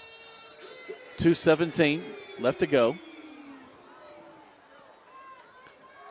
The Tiger fans really can't stand it when the announcer yells 1st down Creek, that's for sure. Here comes the quarterback. Back under center. Steps back. Fakes the handoff. He's going to pass the ball. Throws it way downfield. Overthrows his intended receiver, and no one was going to catch that one. Good defense by Chance Hill. You know, the wideouts throwing his hands open like, man, what happened just then? But he threw the ball 20 yards over. It wasn't even catchable, so go argue with another umpire. Hey, you know, fans, if you just join us, what an exciting first half. Exciting second half. It's exciting just to watch Coach G get out here and talk to these officials. But your Tigers are up 7 points, 21-14 over these Sandy Creek Patriots. And I talked to Khalif Thornton a while ago. He said, there's no let-up, baby. We're going to keep taking at them. And you know what? You got to believe these Tigers. They're young. I don't know if they know better, but they're going to keep at it. I love it. 21-14 to score. Tigers leading. Sandy Creek trying to get something going. Step back, handoff in the line again. Wow, this is an elusive little back here. He's still on his feet. He gets down near the 40-yard line. He is so hard. He's not a big guy, but so hard to bring down. That was number 4 that we were also talking about in the stands. But you know what? Between number 4 and number 20, wow, they got 2 excellent scat backs. Quickly to the line comes Sandy Creek. Run the same play again. This time we're going to hit him a little bit quicker. He'll get about, we're going to back him up. So he'll only get about a yard on that one. Uh-oh. I don't know what we got going on, but 47's all over Dietrich Tucker. Dietrich Tucker's on his back, and there's a flag thrown. We hope it's a personal foul against Sandy Creek. But Jared Lane, man, he bust through that line. He made the initial hit. grabbed him by the back of his jersey and would not let him go. Is holding. Back him up. That offensive lineman's really he just got his feelings hurt because he was all about ready to tell the coach, I got a pancake, but it's not a pancake if you're holding the guy where you're taking him down. Oh, pancakes. I know. Don't use food. Don't use food references. We got a Waffle House that's close to us, man. Do I need to educate him on pancake block? I think there may be a Waffle House in our future, Greg. I just got to tell you right now. That'll back the ball up closer to midfield. Should be spotted. You know what? Directly on the half-yard mark. Yep. Halfway across the field at the 50-yard line. Halfway long to long. You know, that's about as center as you can get in the field, guys. All right, so here comes Sandy Creek one more time. They'll step back, hand the ball off to their back. We pop in the backfield. We got him in the backfield. Yes! Huge play by the Troup High School Tigers. Joko Willis comes from the backside on the outside linebacker position. Catches number 4, would not let him go. And all of a sudden, you got Gabe Hubbard. You got Jared Lane. You got King Makuta. You got Nick Ligon and everybody else in on it. Man, did they tear him up that time. That play lost about 6 yards, boys. It's a 2nd down and 18 for Sandy Creek. They break the huddle. They've got to get all the way down to almost the 30-yard line for a first down. Tigers don't want to let anyone get behind them. Hudson going to back up a little bit. Watch for that. Single back in the backfield for the quarterback, Walker. Twins to the far side, man wide to this near side. And a timeout called. Sandy Creek just couldn't get what they wanted on the field. Tigers have them stumped right now. 44 seconds left to go in the third. 21-14 Tigers. 30 seconds back to the station right here. Oh, go ahead, Greg. Before you go, I saw the back judge throw a flag, so did Glisson. He's arguing the fact that you call a timeout, or do they charge him with a penalty? I think that's a good point. Let's go ahead and keep it here as they try to decipher this one. You know what? I don't think he's going to win that argument. Just going to tell you. No, but he's going to try. He is. Unfortunately, he's not talking to the right guy. You know, I've watched a lot of high school football, and I have never seen a coach as animated as Coach G. Every play, it don't matter what it is, the referee's getting an earful. And it doesn't matter what stripe you're wearing or what hat you're wearing. You know, you may not have had anything to do with the play, but you're going to hear it. Well, and he's all laughing right now about it. But you know what? He saw the same thing I saw. You know, boom, flag comes out, and then they blow the whistle. You know, say, what are you going to do? You got to argue that. Of course you got to argue. He's still arguing that. But, you know, the white hat hadn't walked over here to him. No, he's done arguing. Now he's talking to his defense right now. All right, here we go. 2nd down and 18 for the Sandy Creek.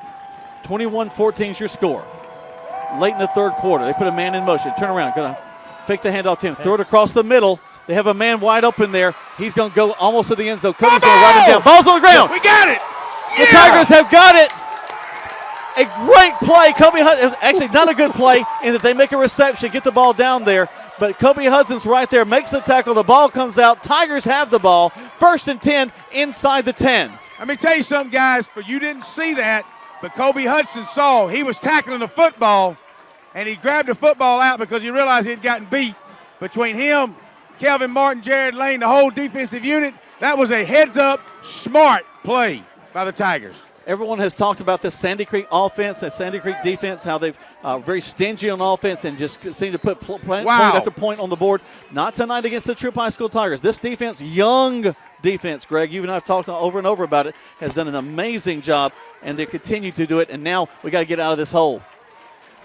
21-14, Tigers have the ball inside the 10. We're going to throw the ball across the middle, complete across the 20. What a great job going up to the ladder. They're going to say, They give him the catch, Greg. He went up and got it. Well, let's see. Did the ball call it? We got one guy marking it as a catch. Oh, he caught the ball, and when he came down, the ball came out as he was being tackled. Let's see what they're going to call it incomplete. Incomplete pass. I'm going to tell you, Sandy Creek called an excellent play a while ago. They had their little tight end, and all he did was go right down the seam. We were not expecting it. But what a heads-up play by Kobe Hudson, realizing that, you know what, the best thing he can do is reach in and strip that ball out from a tight end who hardly catches the football. He strips it out, and we get the ball on the 9-yard line. What an excellent heads-up play by a freshman. Man, you just can't ask for a better heads-up play than that. 29 seconds left to go in the third. Tigers need to get some air behind them. Crow will pass the ball again, in and out of the hands of the intended receiver. So that'll bring up 3rd down and 10. Once again, you had Vicente Stafford on the inside post, and he was out about the 14-yard mark. Should have caught it. It was drilled by Montez Crow right through his hands. Should have been caught. Luckily, when it went through his hands at the backside corner, who was back about 4 yards, didn't intercept it. But dadgummit, 3rd down and 10 for the Tigers. Both those previous opportunities would have been 1st down. All right, here we go. Single back in the backfield to the right of Crow. It's Jackson Davis is the back in the backfield with him. It's really quiet here in the stadium right now. He takes the snap, backs up to pass, looking. Got a man in his face, going to throw a little. Try to throw a little screen. That's going to fall incomplete. Well, you got to give Sandy Creek credit. Their linebackers stayed at home, did what they're supposed to do. Don't know if it's a flag on the play. And that there usually is. Well, that would be a holding area because, you're trying to protect your guy from getting tackled. Yeah. Don't be surprised if the Tigers aren't called for holding. And they'll decline it probably. Probably going to decline it if they are given the option. Yeah, they were. So they're going to decline the penalty. So it'll be 4th and 10. So the ball is on the 9-yard line. That means that Rayford will be about 2-3 yards deep in the end zone. This is when we really need him to boom a punt. He needs to flip the field for us here, that's for sure. 20 seconds left to go here in the third quarter. This has been the longest third quarter in the history of broadcasting.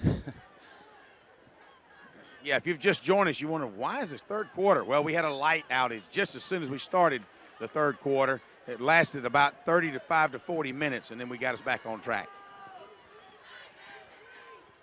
There's a snap, good snap. Rayford gets up. He gets a good kick. Lord, maybe his best kick of the year. Oh, running backwards, ball's on the ground. It's a 30. He's still on his feet. We're chasing him down. He's running backwards to the 20. What an 80-yard punt. Wow. What a coverage by the kicking team. Not only that, but Carson Rayford, you asked of him. He's in his end zone, and he punched the ball 60 yards in the air, and the guy catches it, fumbles it, and he takes it back inside the 25 down to the 21-yard line with 8 seconds to go in the third quarter. Wow. Another flag. Oh, no. Oh, no. Yep. What could the flag be? It's back here. Oh, my goodness gracious. Back at the line of scrimmage.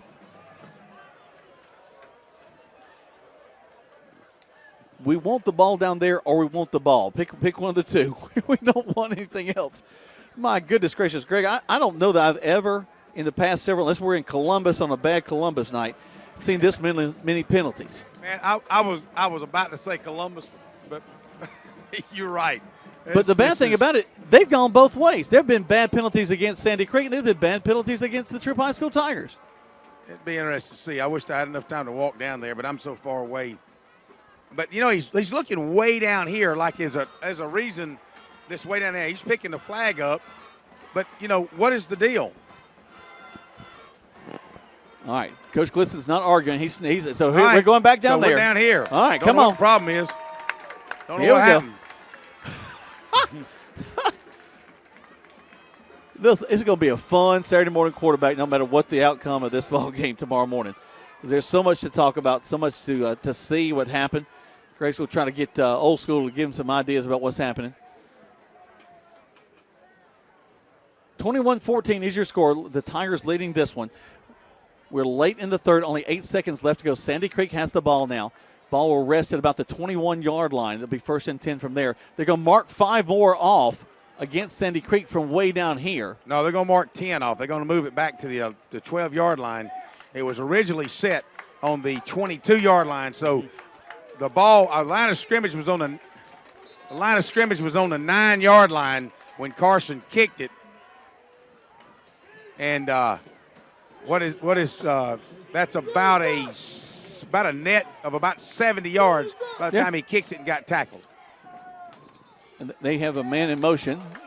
Actually, they haven't whistled the play in, I think. No, he's saying, guys, pay attention. Listen to me. It's because he might throw a flag on you if you don't. All right, there we go. All of the coaching staff grabbed Coach G and pulled him back off the field. Sandy Creek puts a man in motion, fakes the handoff, goes back the other way. Their big running back going to the far side. He'll go out of bounds. That'll end the third quarter of play. All right, we'll take a deep breath and we'll go from here. Woo! 21-14 going into the fourth quarter. 60 seconds back to the station on Eagle Sports. Hi, friends. Just like to hear with Key of LaGrange.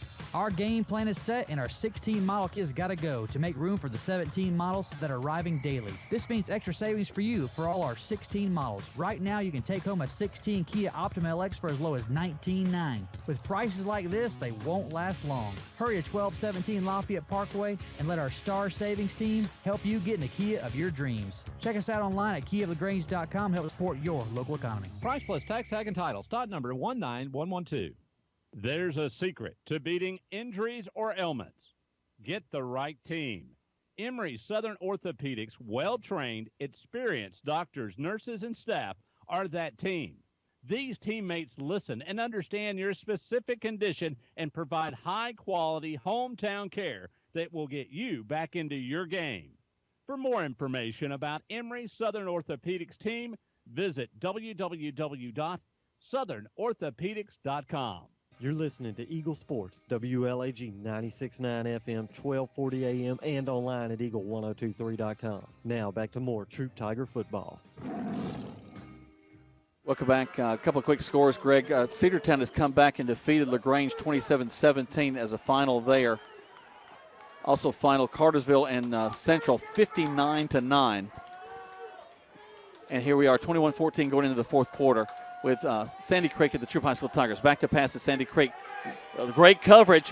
He's going to have to roll out, throw a short pass. We hit him as he throws the ball, and lots of flags flying. Big number 78 snatching Dietrich Tucker's helmet off. We're going to see what the call of that is. Man, 78's got to be 6'4", about 275, 280. He's a big old boy.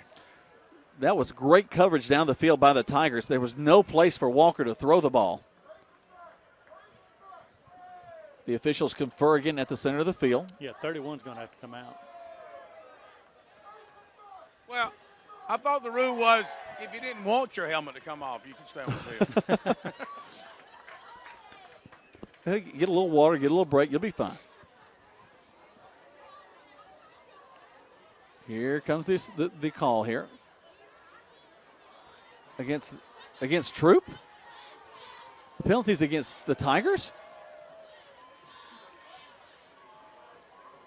I'm dumbfounded, but they're going to mark it off against Troup. But didn't the quarterback get hit pretty hard? He did. That's about when the flags were thrown here about the 30. He was back at about the 15 as he was rolling out. But they'll move the ball. If looks could kill, that's what happened just then to the side judge with Coach G. He disagreed with that. The question is, you snatched my guy's helmet off. And what you're saying is my guy started it. So what are you going to do about the guy that snatched his helmet off? You know what I'm saying? That's 15 yards down the field to the 45.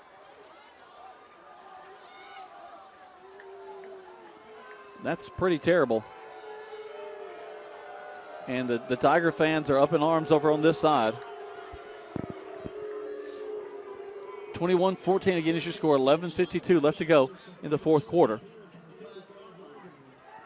So from the 45, Sandy Creek has a fresh set of downs in I formation behind the quarterback, Walker. He waits for the ball to be blown in. Steps back, hands the handoff. We snatch him in the backfield. Hold on to him, bring him down. Almost had it. Oh, man. Now another flag. Now we got a flag down in the backfield. Quentin Kersey burst through the backfield. Burst through the line of scrimmage. Got him in the backfield, almost tackled him. Then you got Kevin Martin that was trying to grab it out of number 5, big fullback's hand. Couldn't quite get it. Man, almost. These Tigers just don't quit coming at you. So they declined the penalty. It's a second down and about 13. So instead of being first down and 15, they'll be second down and 13. But, you know, it's fourth quarter. We don't want all these penalties to start going against us. No, not at all. Tiger defense ready to go. Steps up. We put 5 men in the box trying to stop this run. Single back in the backfield this time. Now they're going to roll a wing to the far side. He'll be a slot receiver on the far side. Quarterback goes under center, puts a man in motion. It's a little quick number 4. He's going to try to cut up inside. He is so fast. We wrap him up, though. Come on, get him down. They do. Baby. He doesn't get back to the line of scrimmage, so they'll bring up 3rd down and 11. I'm telling you guys, Vicente Stafford, I've called his name over and over and over again. He stayed in his position, came in from his free safety, got a hold of him in the backfield, kept him from getting to the line of scrimmage. 2nd down and 12. Actually, 3rd down and 12 for the Patriots.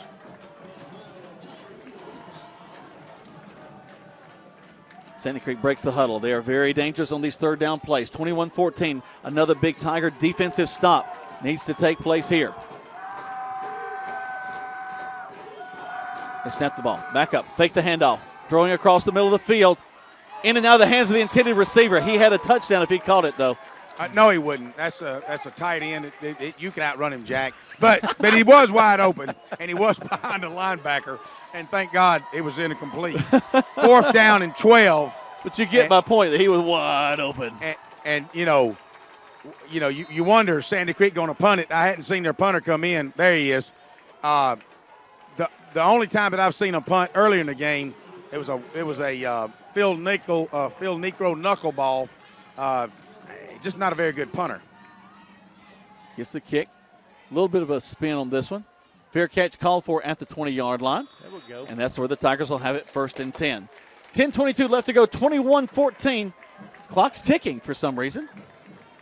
It's still ticking. I don't know why the clock is running while they're making a transition like this. Hey, but hey, let it run. let it run. Let it roll. Let it go. Don't say anything about it. Okay, if you're listening over in the press box, don't listen to what I just said. They've run 25 seconds off the clock, guys. I mean, I'm happy with it. But I imagine Coach Walker where it was at when it started. I imagine Coach Walker's freaking out on the far side. Well, they finally stopped it at 10 minutes and 1 second to go. It was at 10:25 when they got the ball down here. So 24 seconds come off the clock that I don't mind. Now they're going to reset it. Yeah. It took them 25 seconds to see that the clock was still ran 25 seconds. Dadgummit, why did those 4,000 fans over have to see that? They were a little fired up on the far side. Stop the clock! The clock operator had a restroom break. Well, actually, still to our favor. They go to 10:16. Yeah, you're right. We still gain about 9 seconds. All right. Shh. I'm not telling anybody. Here come the Tiger offense. Crow going to keep it as he goes around the left side. They read it pretty well. They expect him to be someone that can run the ball. He'll get to the 25-yard line. Hey, Crow just follows that block behind big Cameron and Keyshawn Cameron and is able to roll forward for 4 yards. It'll be 2nd and 6. We'll take 4 yards every time. Let's get us about a 9-minute drive. I'll be happy with an 8-minute drive. Just pound the ball out. Here come the Tigers. Crow continues to work from the shotgun. Steps back, hands the ball off into the line.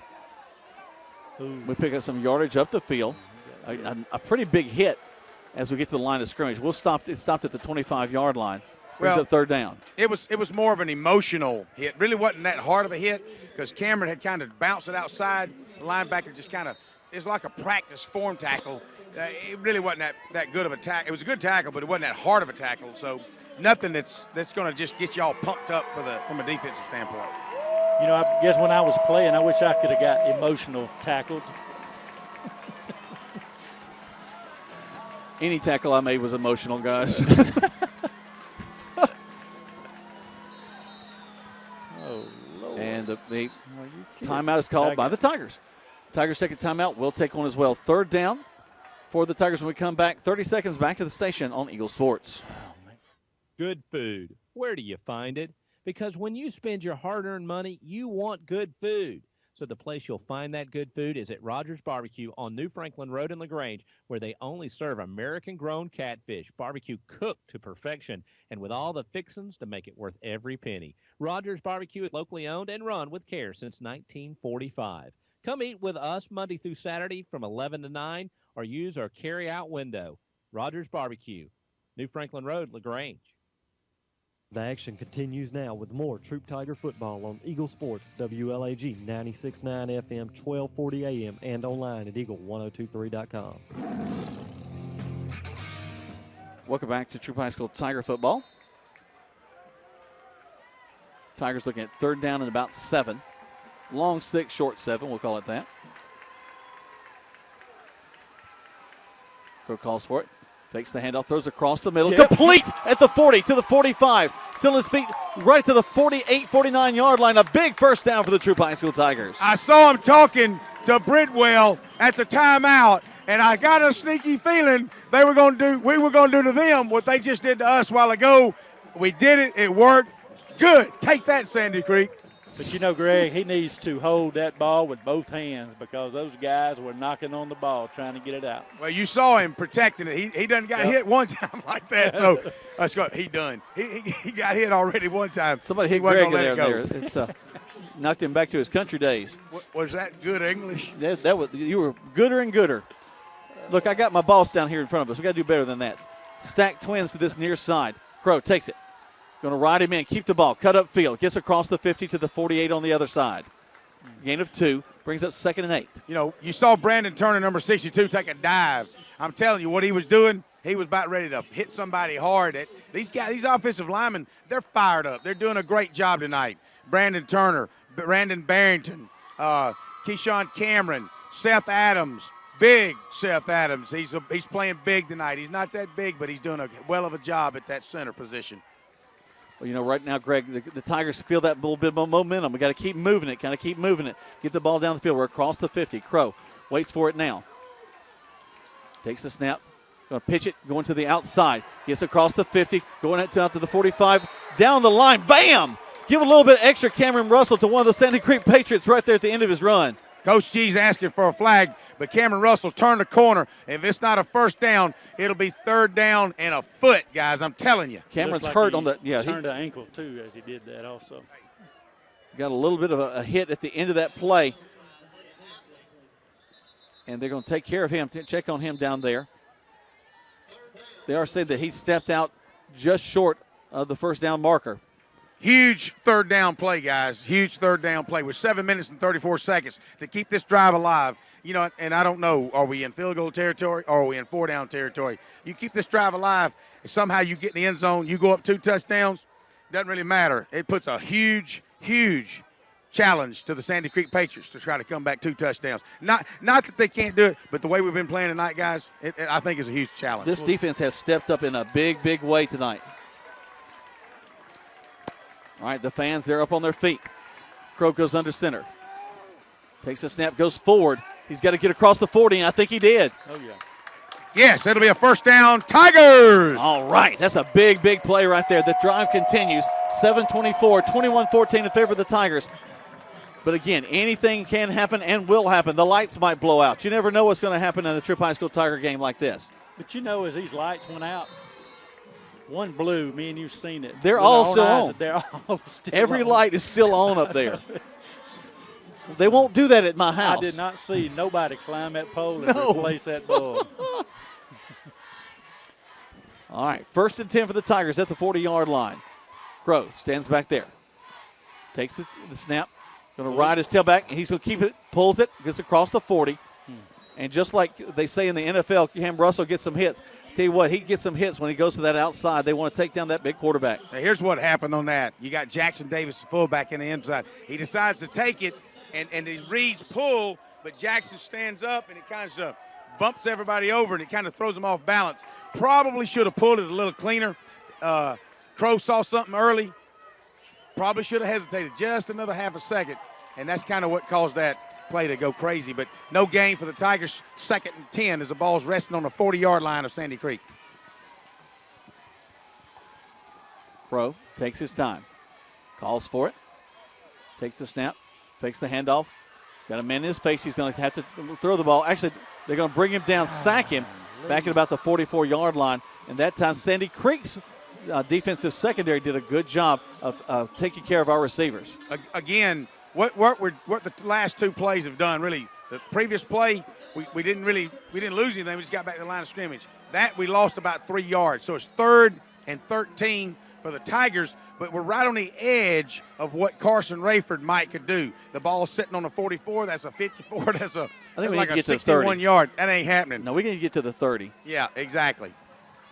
So we do. We've 3rd and 13 for the Tigers. Davis will roll to the left side of Montez.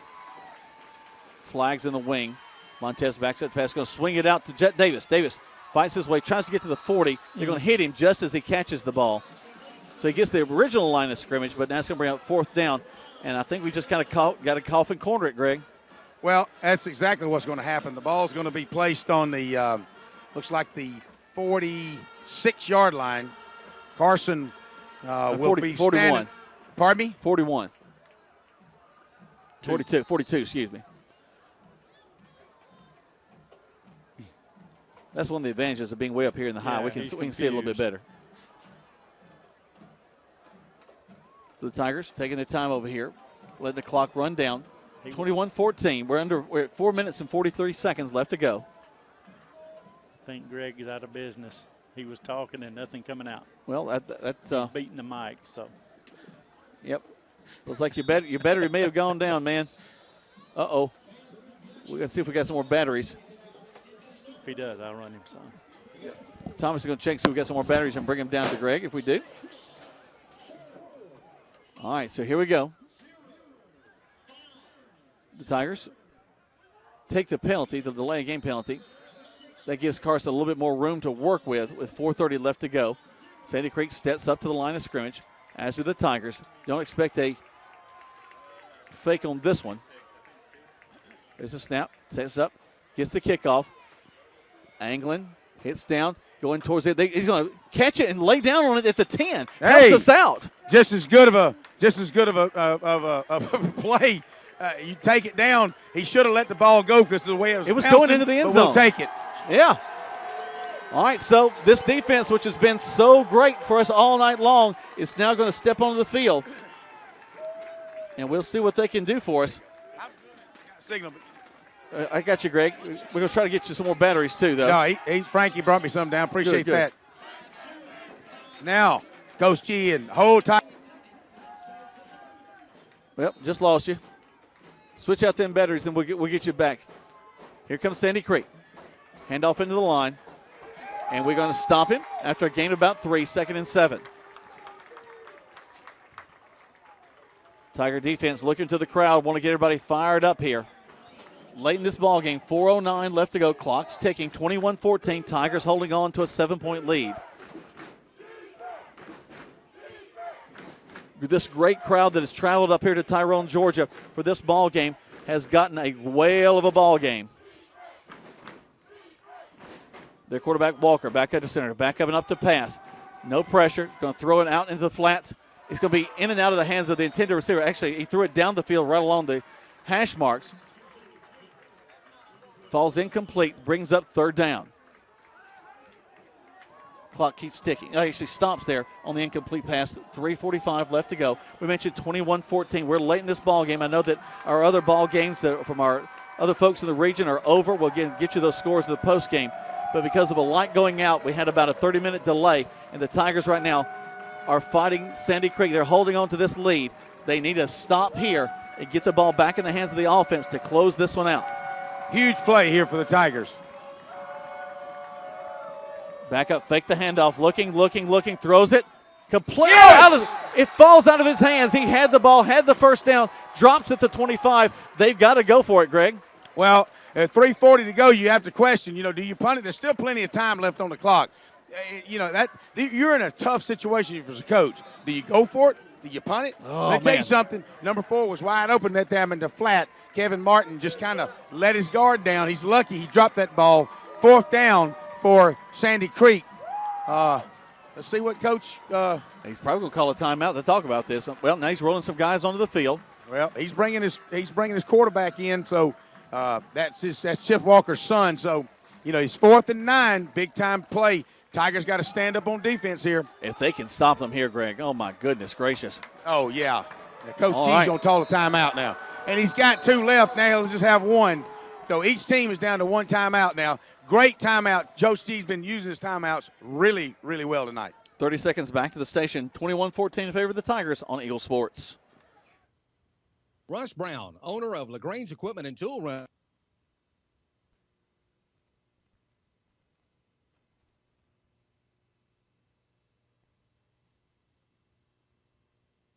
Has you covered. Like them on Facebook and see all the particulars they offer. Plus, they're open Monday through Saturday. LaGrange Equipment and Tool Rental, Greenville Street, LaGrange, next to CVS Pharmacy. Phone 706-882-8665. That's 706-882-8665. LaGrange Equipment and Tool Rental. Now back to the field for more Troup Tiger football on Eagle Sports, WLAG 96.9 FM, 1240 AM, and online at eagle1023.com. Well, here's your play of the ball game. 4th and 8 for Sandy Creek. So we got a debate down the sideline. Chip Meadows says bring pressure. Pin your ears back and bring pressure. Let's see what happens. Back up. Going to throw the ball. Looking lots of time. We flush him out of the pocket. He throws it. Incomplete. Yes! We stopped them on 4th down. No flags. No flags on the play. The Tigers, which is excellent. The Tigers are going to get the ball at the, 13-yard line? The ball will be taken over on the 12-yard line. Oh, my goodness. They're going to spot it on the 13-yard line. Tigers inside the red zone. 3 minutes and 34 seconds left. In the fourth quarter, your Troup Tigers 21, Sandy Creek Patriots 14. Big-time play by Coach Alba's defense. Stepped up to the plate and came through with a home run. Now let's see what this offense can do. All right, guys, each team has one timeout left. All right, we got to play smart football. This game is not over yet. We got to keep going. Montez. All right. Got some guys Stafford coming in. We got to call that. We got to call the timeout. Coach is not happy about that because we're about to lose it.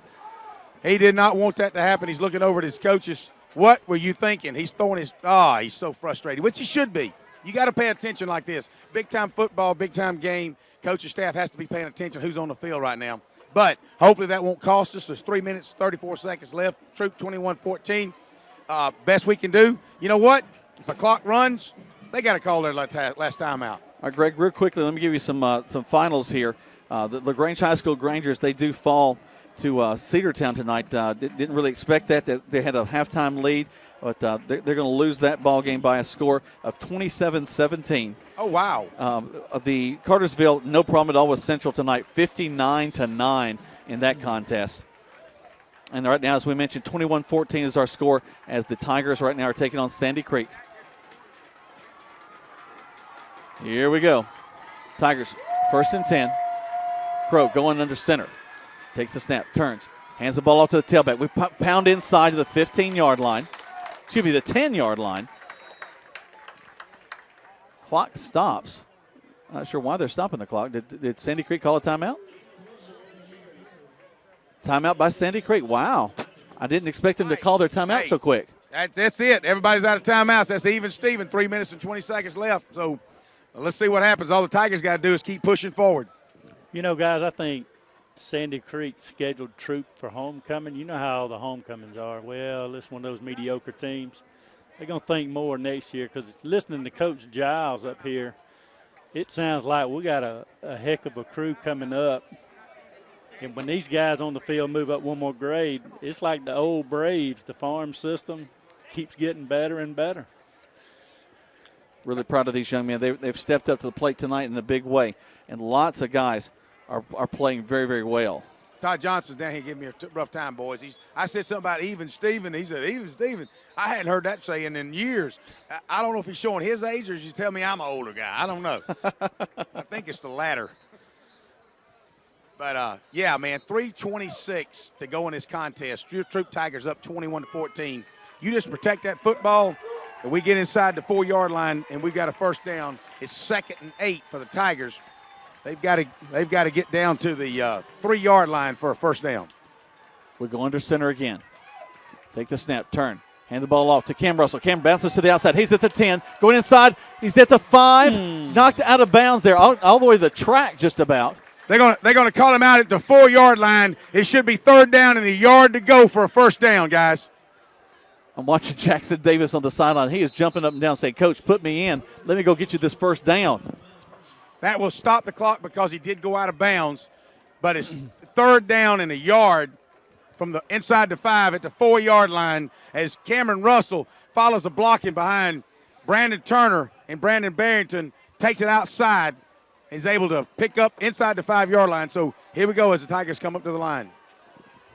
Crow under center again. He's been under center this entire series.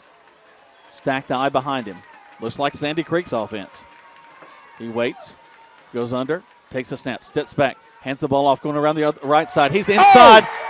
Did he go in? No. First down, Tigers inside the 1. He's got a first down inside there. Greg, what an awesome call that is, because that is a 1st and goal. That's going to continue to run time off the clock and still give us an opportunity to put points on the board. All right, at the 2-yard line, first down, Troup Tigers. Clock is still running, 3:09. Why is the clock stopped? I guess they're thinking about spotting it. Okay, they got it spotted. Let's wind this thing. Let's go. Well, they're trying to get us their few minutes back that they lost. Well, we're still 10 seconds. Well, he's going to take every day. All right. Here we go. Now he rolls. 3:07 left to go. 21-14, but the Tigers knocking on the door. Crow looking back, waiting for his coaching staff to tell him to get under there. Letting the seconds run off the clock. Now he goes under center. 25 seconds. Coach G saying, hold it now. Takes the snap, steps back, dives in they front. Push Montez Crow. Does not make a touchdown, short. But he slides in about a half a yard. That's okay. We'll just keep rolling the clock. Rolling the clock. 2:40 left to go. 21-14. Everybody holding their breath every time the ball is snapped. They'll step back. They'll watch for the coaches to give the indication of when to go. They gained a yard, guys. The tip of the ball is on the 1-yard line. Wow. 2nd down and goal. Clock continues to run. Really need some points out of this one, even if it's 3, but really want 6. I want 6 really badly right here. I'll take 7. Back up the line of scrimmage. Crow takes the snap, steps back, hands the ball off to his tailback, who dives in. Touchdown! Inside. Touchdown, Tigers! They have shocked the world tonight, Greg. They put Khalif Thornton in behind big Brandon Barrington, Seth Adams. Cameron Russell shoved it in the end zone. Touchdown. Tigers go up 27-14. Awaiting the PAT from Carson Rayford. Should go up 2 touchdowns. Wow. A shocker for the homecoming crowd tonight. All the folks in the state, 26-point dog. The snap, hold, kick is up, kick it good. We're going to keep it here. Wow. They were expecting the Tigers to fall. A 98% chance of the Tigers falling to Sandy Creek tonight. 26 points was supposed to be the margin of victory for Sandy Creek. Instead, with 2:03 left to go, the Tigers are leading 28-14 here in Tyrone, Georgia, and that is an empty stand on the far side. And you know what? Every Tiger fan is on their feet. Nobody's sitting down. Wow. My goodness gracious. What a great job the Tigers have done tonight. Who would have thunk it? 27 points underdog. They show up. They play their – you know what they play off. Man, these guys have done a tremendous job tonight. I'm telling you. Greg, what did I say coming up, Greg?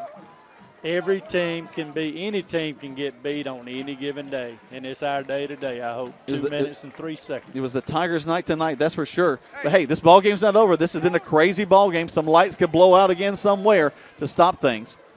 You know, Jack, I was kidding about the trophy being on our side, but they can go ahead and leave it over here. Yeah. That's what – they might well leave it here. Ooh. All right. Carson set to kick the ball off. Don't pooch it. Run it deep. Steps up, get him. Kicks the ball. Line drives it down the middle of the field, trying to keep from the return it. Pops up, gets to the 20. Right, get him. Got to make a tackle. We finally do at the 40-yard line. So they'll have the ball there. They're going to mark it. Let's see. Watching to see him step up to the 44, and that's where Sandy Creek will have it 1st and 10. And this defense once more will step back onto the field. They got 1:58 left to go to keep them from scoring twice. Rather just keep them from scoring at all would be great. But they need to keep that level head and don't let the big play get us. Like you said, there's plenty of time to score 2 touchdowns. A lot of things can happen. Have you gotten your flu shot? Now is the time. Holmes Pharmacy is the place to get your flu shot. And if you have insurance, it could be free. So don't wait. First down. Drive right up to Holmes Pharmacy and get your flu shot today. We've at lost Commerce Avenue our in LaGrange or in radio Hamilton. side. And We're if going to your keep it doctor for the feels you folks need a streaming. high-dose flu shot, Holmes Pharmacy He goes out has of your bounds, covered. stops the clock with a minute 54. 28-14 is the score.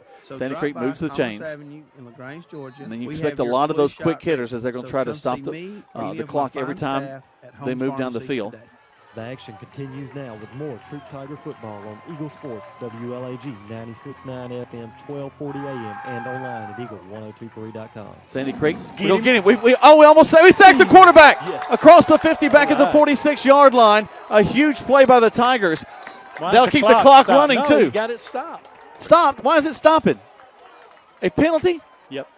Against Sandy Creek. Take the play if we can.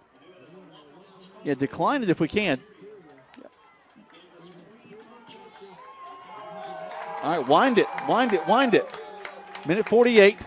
Tuck your flag back in. Now let's go. Now wind the clock. There we go. All right. Second down and about 20. Back to the line of scrimmage comes Sandy Creek. They're going to go to a shotgun set here. We haven't seen this from them. They've been in the under center all ball game long. Here comes the pressure. He's going to air it out down the field, and it's going to be caught. And caught down there. Clock stops at the 15-yard line with minute 27 left to go. So Sandy Creek will move the chains in a big way. Here we go. They trying to line up. The clock stopped because of the play going out of bounds on the far side. Quarterback takes it, looking. Here comes the pressure. He's flushed out of the pocket to the far side, throws it, and it's going to be incomplete down inside the 10. Or caught. They're marking it as a caught. Is it a catch or is it an incomplete pass? Looks like a catch. They're going to give him credit for a catch down at the 6-yard line. I had to change the batteries over, guys. I'm sorry. All right, so it's all right. Let the clock run. The clock continues to run. Minute 10, minute 9. Quarterback steps up.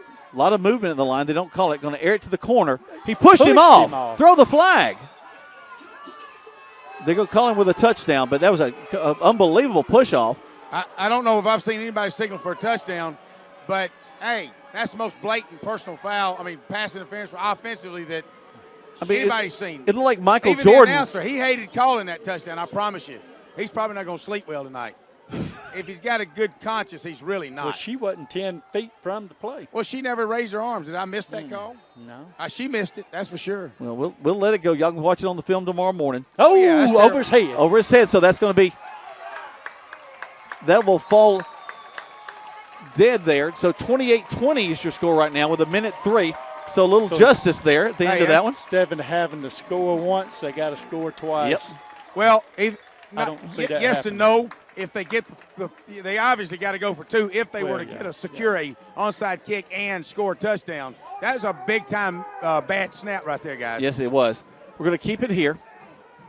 28-20. If we could just get possession. You know, I don't know where everybody else is on Friday night, but we got us a barn burner This is the place to be. The key here is get possession of the ball. So every guy that's got good hands is going to be on that field. A lot of small numbers. You won't see a lot of 60s and 70s on the field. Well, not only do you have to worry about the little pooch kick, but you also got to worry about your little dead zone right here at the 30-yard line. You know, got to be careful. Could try to kick it over our heads. That's right. Yeah, because we have nobody here at the coverage, so you got to have Joko and Ken Truitt on this side and King Makuta on the other side, along with Kobe Hudson. You got this little dead zone. You got to be real careful about, guys. Secure the ball. Secure the ball. Secure the ball. He's brought up. There's a standard onside kick. Tigers are on it. Good job. Ball game. Good job. Nobody can stop the clock. Jackson Davis had his front hands up here, grabbed it, fell on top of it, secured the ball on the 49-yard line of Sandy Creek, and that's where the Tigers will take over with no timeouts left. All they really got to do is get in a victory formation and take a couple of knees, and that should be the ball game. No need to run a play. Know what I mean? Yep. Let's not get anybody hurt. Let's just make it happen and send the rest of these folks here All they from got to Sandy do Creek is home. take a knee, baby. Wow. Guys, 28-20 right now is our score. Keeping our heads about us, though. We still got to make the snap, make them good, take the knee. Just do all the basic stuff that you got to do. Pretty simple. You see who's back here. Cameron Russell's back here. Coach has got him all the way back on the 10-yard line. Yeah, we definitely playing some center field back there. All right. That clock should continue to run. Oh, my word. They got wow. Coach G already. King Makuta. And that's what I'm talking about. They got him pretty good there. Woo! It's a cool night to get it, too. Run, clock, run. 45 seconds in this ball game. All the Tigers have to do is take one more snap. That should be it. Crow checks out Sandy Creek just lining up. It's all over but the shouting right here, folks. I had to call the wife to record the replay because we're going to miss it. Also, he was just telling her, honey, I'm sorry I'm late getting home. All right, that's it, guys. 24 seconds. There's no need to reset the clock. Somebody else got it, too. My goodness gracious. 28 Thornton trying to pick Coach up. 28-14 is going to be your final. What? The number 5 team in the state is defeated by these upstart Troup High School Tigers. The Glisson Mission. The Glisson Mission continues, and the student section unleashes, and here comes our Troup High School faithful out onto the field. And, guys, this is about as exciting a football game as I have ever seen. If you ever wanted to believe in something, here it is. 5-1 on the season, 2-0 in region play. And the Tigers have done it through some serious adversity tonight. Lights blowing out, bad calls against us. You name it, it happened tonight. Wreck on 85, everything was happening. Hey, they gave me the game ball. We'll take it home with us. What a performance by the Troup High Tigers tonight, boys. What a performance. Who would have thunk it? You come into Sandy Creek with all these state championship signs running around the field that Mud Creek did. it's installed. And by the way, Greg, I'm going to those I'll be honest with you now. I'm going to have to share a story with you. I can't tell you on air, but I will share a story with you in just a little bit. All right, we look forward to that as we make our way to Waffle House in just a little bit. Ooh. Tell you what, I got to take a break and catch my breath here because this is a great victory for the Troup High School Tigers. 28-20 is your final here from Sandy Creek. We're going to take 4 spots back to the station, 4 spots back to catch ourselves up, and we'll come back. We'll wrap things up and get you ready for tomorrow morning and the Saturday morning quarterback live here from Tyrone, Georgia on Eagle Sports. Man. Introducing the most valuable provider, your nationally ranked WellStar West Georgia Medical Center. Ranked a top 100 large community hospital by Troup Health Analytics. Named a top 100 great community hospital by Becker's Hospital Review. Rated top 100 in medical excellence and patient safety by CareChecks. WellStar West Georgia Medical Center. Award-winning healthcare right here in LaGrange. To learn more, visit wellstar.org/WGMC. We believe in life well lived. Deciding to sell or buy a home is a big step. To make sure it's the step in the right direction, choose the person best qualified to handle your real estate needs. Joel and Rob Upchurch have been breaking sales records every year since 1997. They truly are the real estate leaders in West Georgia. So take a step in the right direction. Contact Joel or Rob Upchurch at RE/MAX Results because they are dedicated to results and converting transactions into relationships. Have you gotten your flu shot? Now is the time. Holmes Pharmacy is the place to get your flu shot. And if you have insurance, it could be free. So don't wait. Drive right up to Holmes Pharmacy and get your flu shot today at Commerce Avenue in LaGrange or in Hamilton. And if your doctor feels you need a high-dose flu shot, Holmes Pharmacy has you covered. Hi, I'm Perry Prather, pharmacist at Holmes Pharmacy. So drop by Commerce Avenue in LaGrange, Georgia. We have your flu shot ready. So come see me or any of my fine staff at Holmes Pharmacy today.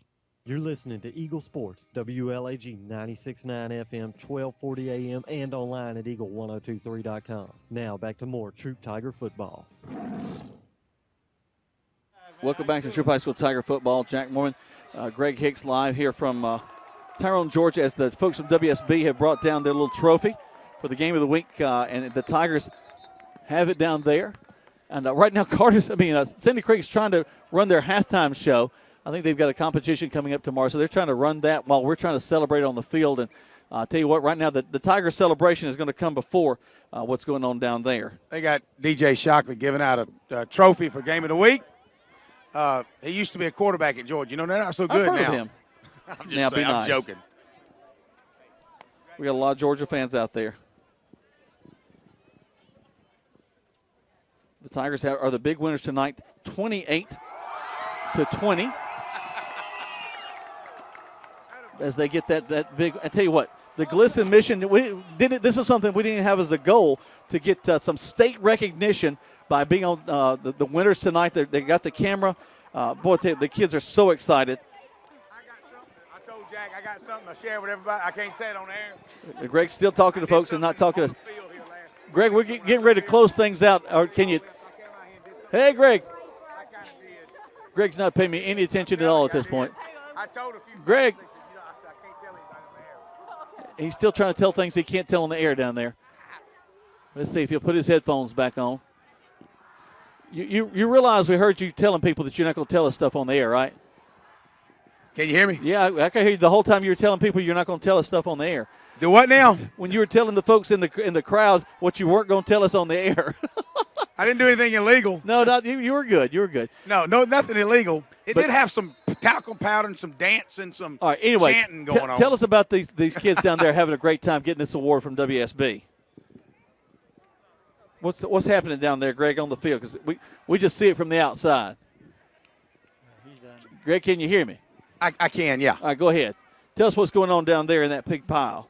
Well, Coach was talking about how much he loved the kids, and when nobody else believed, that they all believed, their heart's in it, you know, and you read his Facebook post earlier. Coach G is as sincere as anybody can be to these guys, and they obviously they love him and coaching staff, and they all believe in each other. That's kind of what they were saying, and WSB came in, and obviously DJ just kind of presented the trophy with one well of a week, game of the week, and kind of unlike anything they've seen in a long time. So you couldn't just ask for a better game of the week, and not only that, but key, and what we would say in the state of Georgia, a major upset from a team just last year, got it handed to them, and sent them on the bus packing long before the game was over.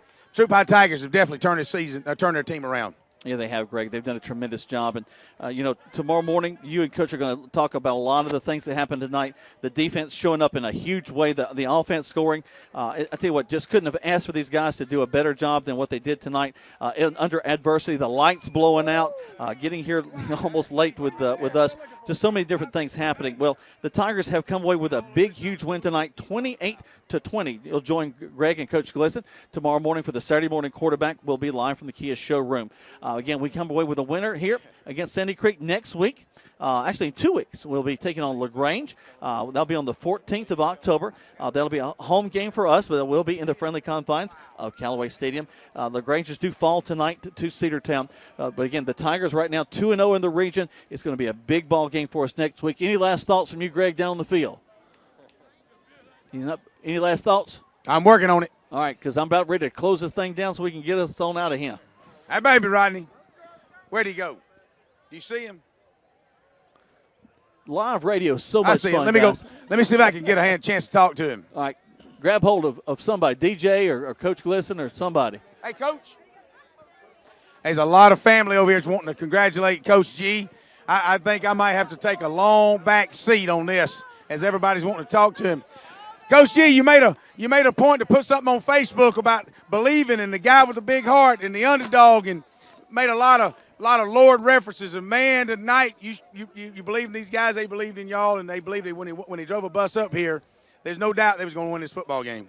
Well, I just said a prayer right over there, and thank you, Jesus, because he answers prayers. And what we went through last year, nobody should have to go through it. That's right. And we did it. And these kids, just kudos to them and how they were raised and sticking with them. I'm just so proud of these guys. It's just a wonderful win.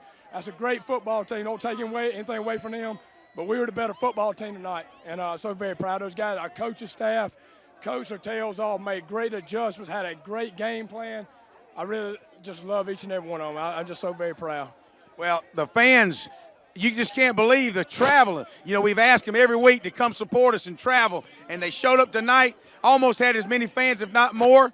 And I was telling my son had a bigger student section than their guys did. And then what a well of a ball game. The fan support, you guys rallying them up, staying in the ball game, a ton of excellent plays. They got to get on the radio tomorrow and listen to what you got to say about this game. We're just excited about it. We're going to enjoy this, and just like seeing all these people out here on the field and these kids, it makes it all worthwhile. And just want to say, Troup Nation, if you wasn't here, you missed a good one. Amen, brother. Go Tigers. Congratulations, Coach. Big-time win, region game. Not only is it a region game, but against Sandy Creek, one that was preseason favorite to win the state championship. Well, I'll tell you Back what, up to you guys. Thank you, Greg. A great job down there on the field, getting all that great information for us. And again, folks, thank you again so much for being with us, staying with us all throughout the entire broadcast. Our thanks to our folks back at the station. I know they're kind of ready to go home probably. Our thanks to Thomas up here, making sure we stayed on the air the whole time. For Greg, for Frankie joining me up here in the booth. Folks, we just thank you so much. The Tigers, big winners, 28-20 over the folks from Sandy Creek. And tomorrow morning, live from the Kia showroom, you'll have Greg with Coach Glisson talking about this ball game, as well as we'll have the folks from Callaway, and we'll also have the folks from Lafayette Christian. Live from the Kia showroom, that'll all happen tomorrow morning. But right now, for everyone back at the station, for the Troup High School Tigers, I'm Jack Mormon, and we'll see you next week on the radio.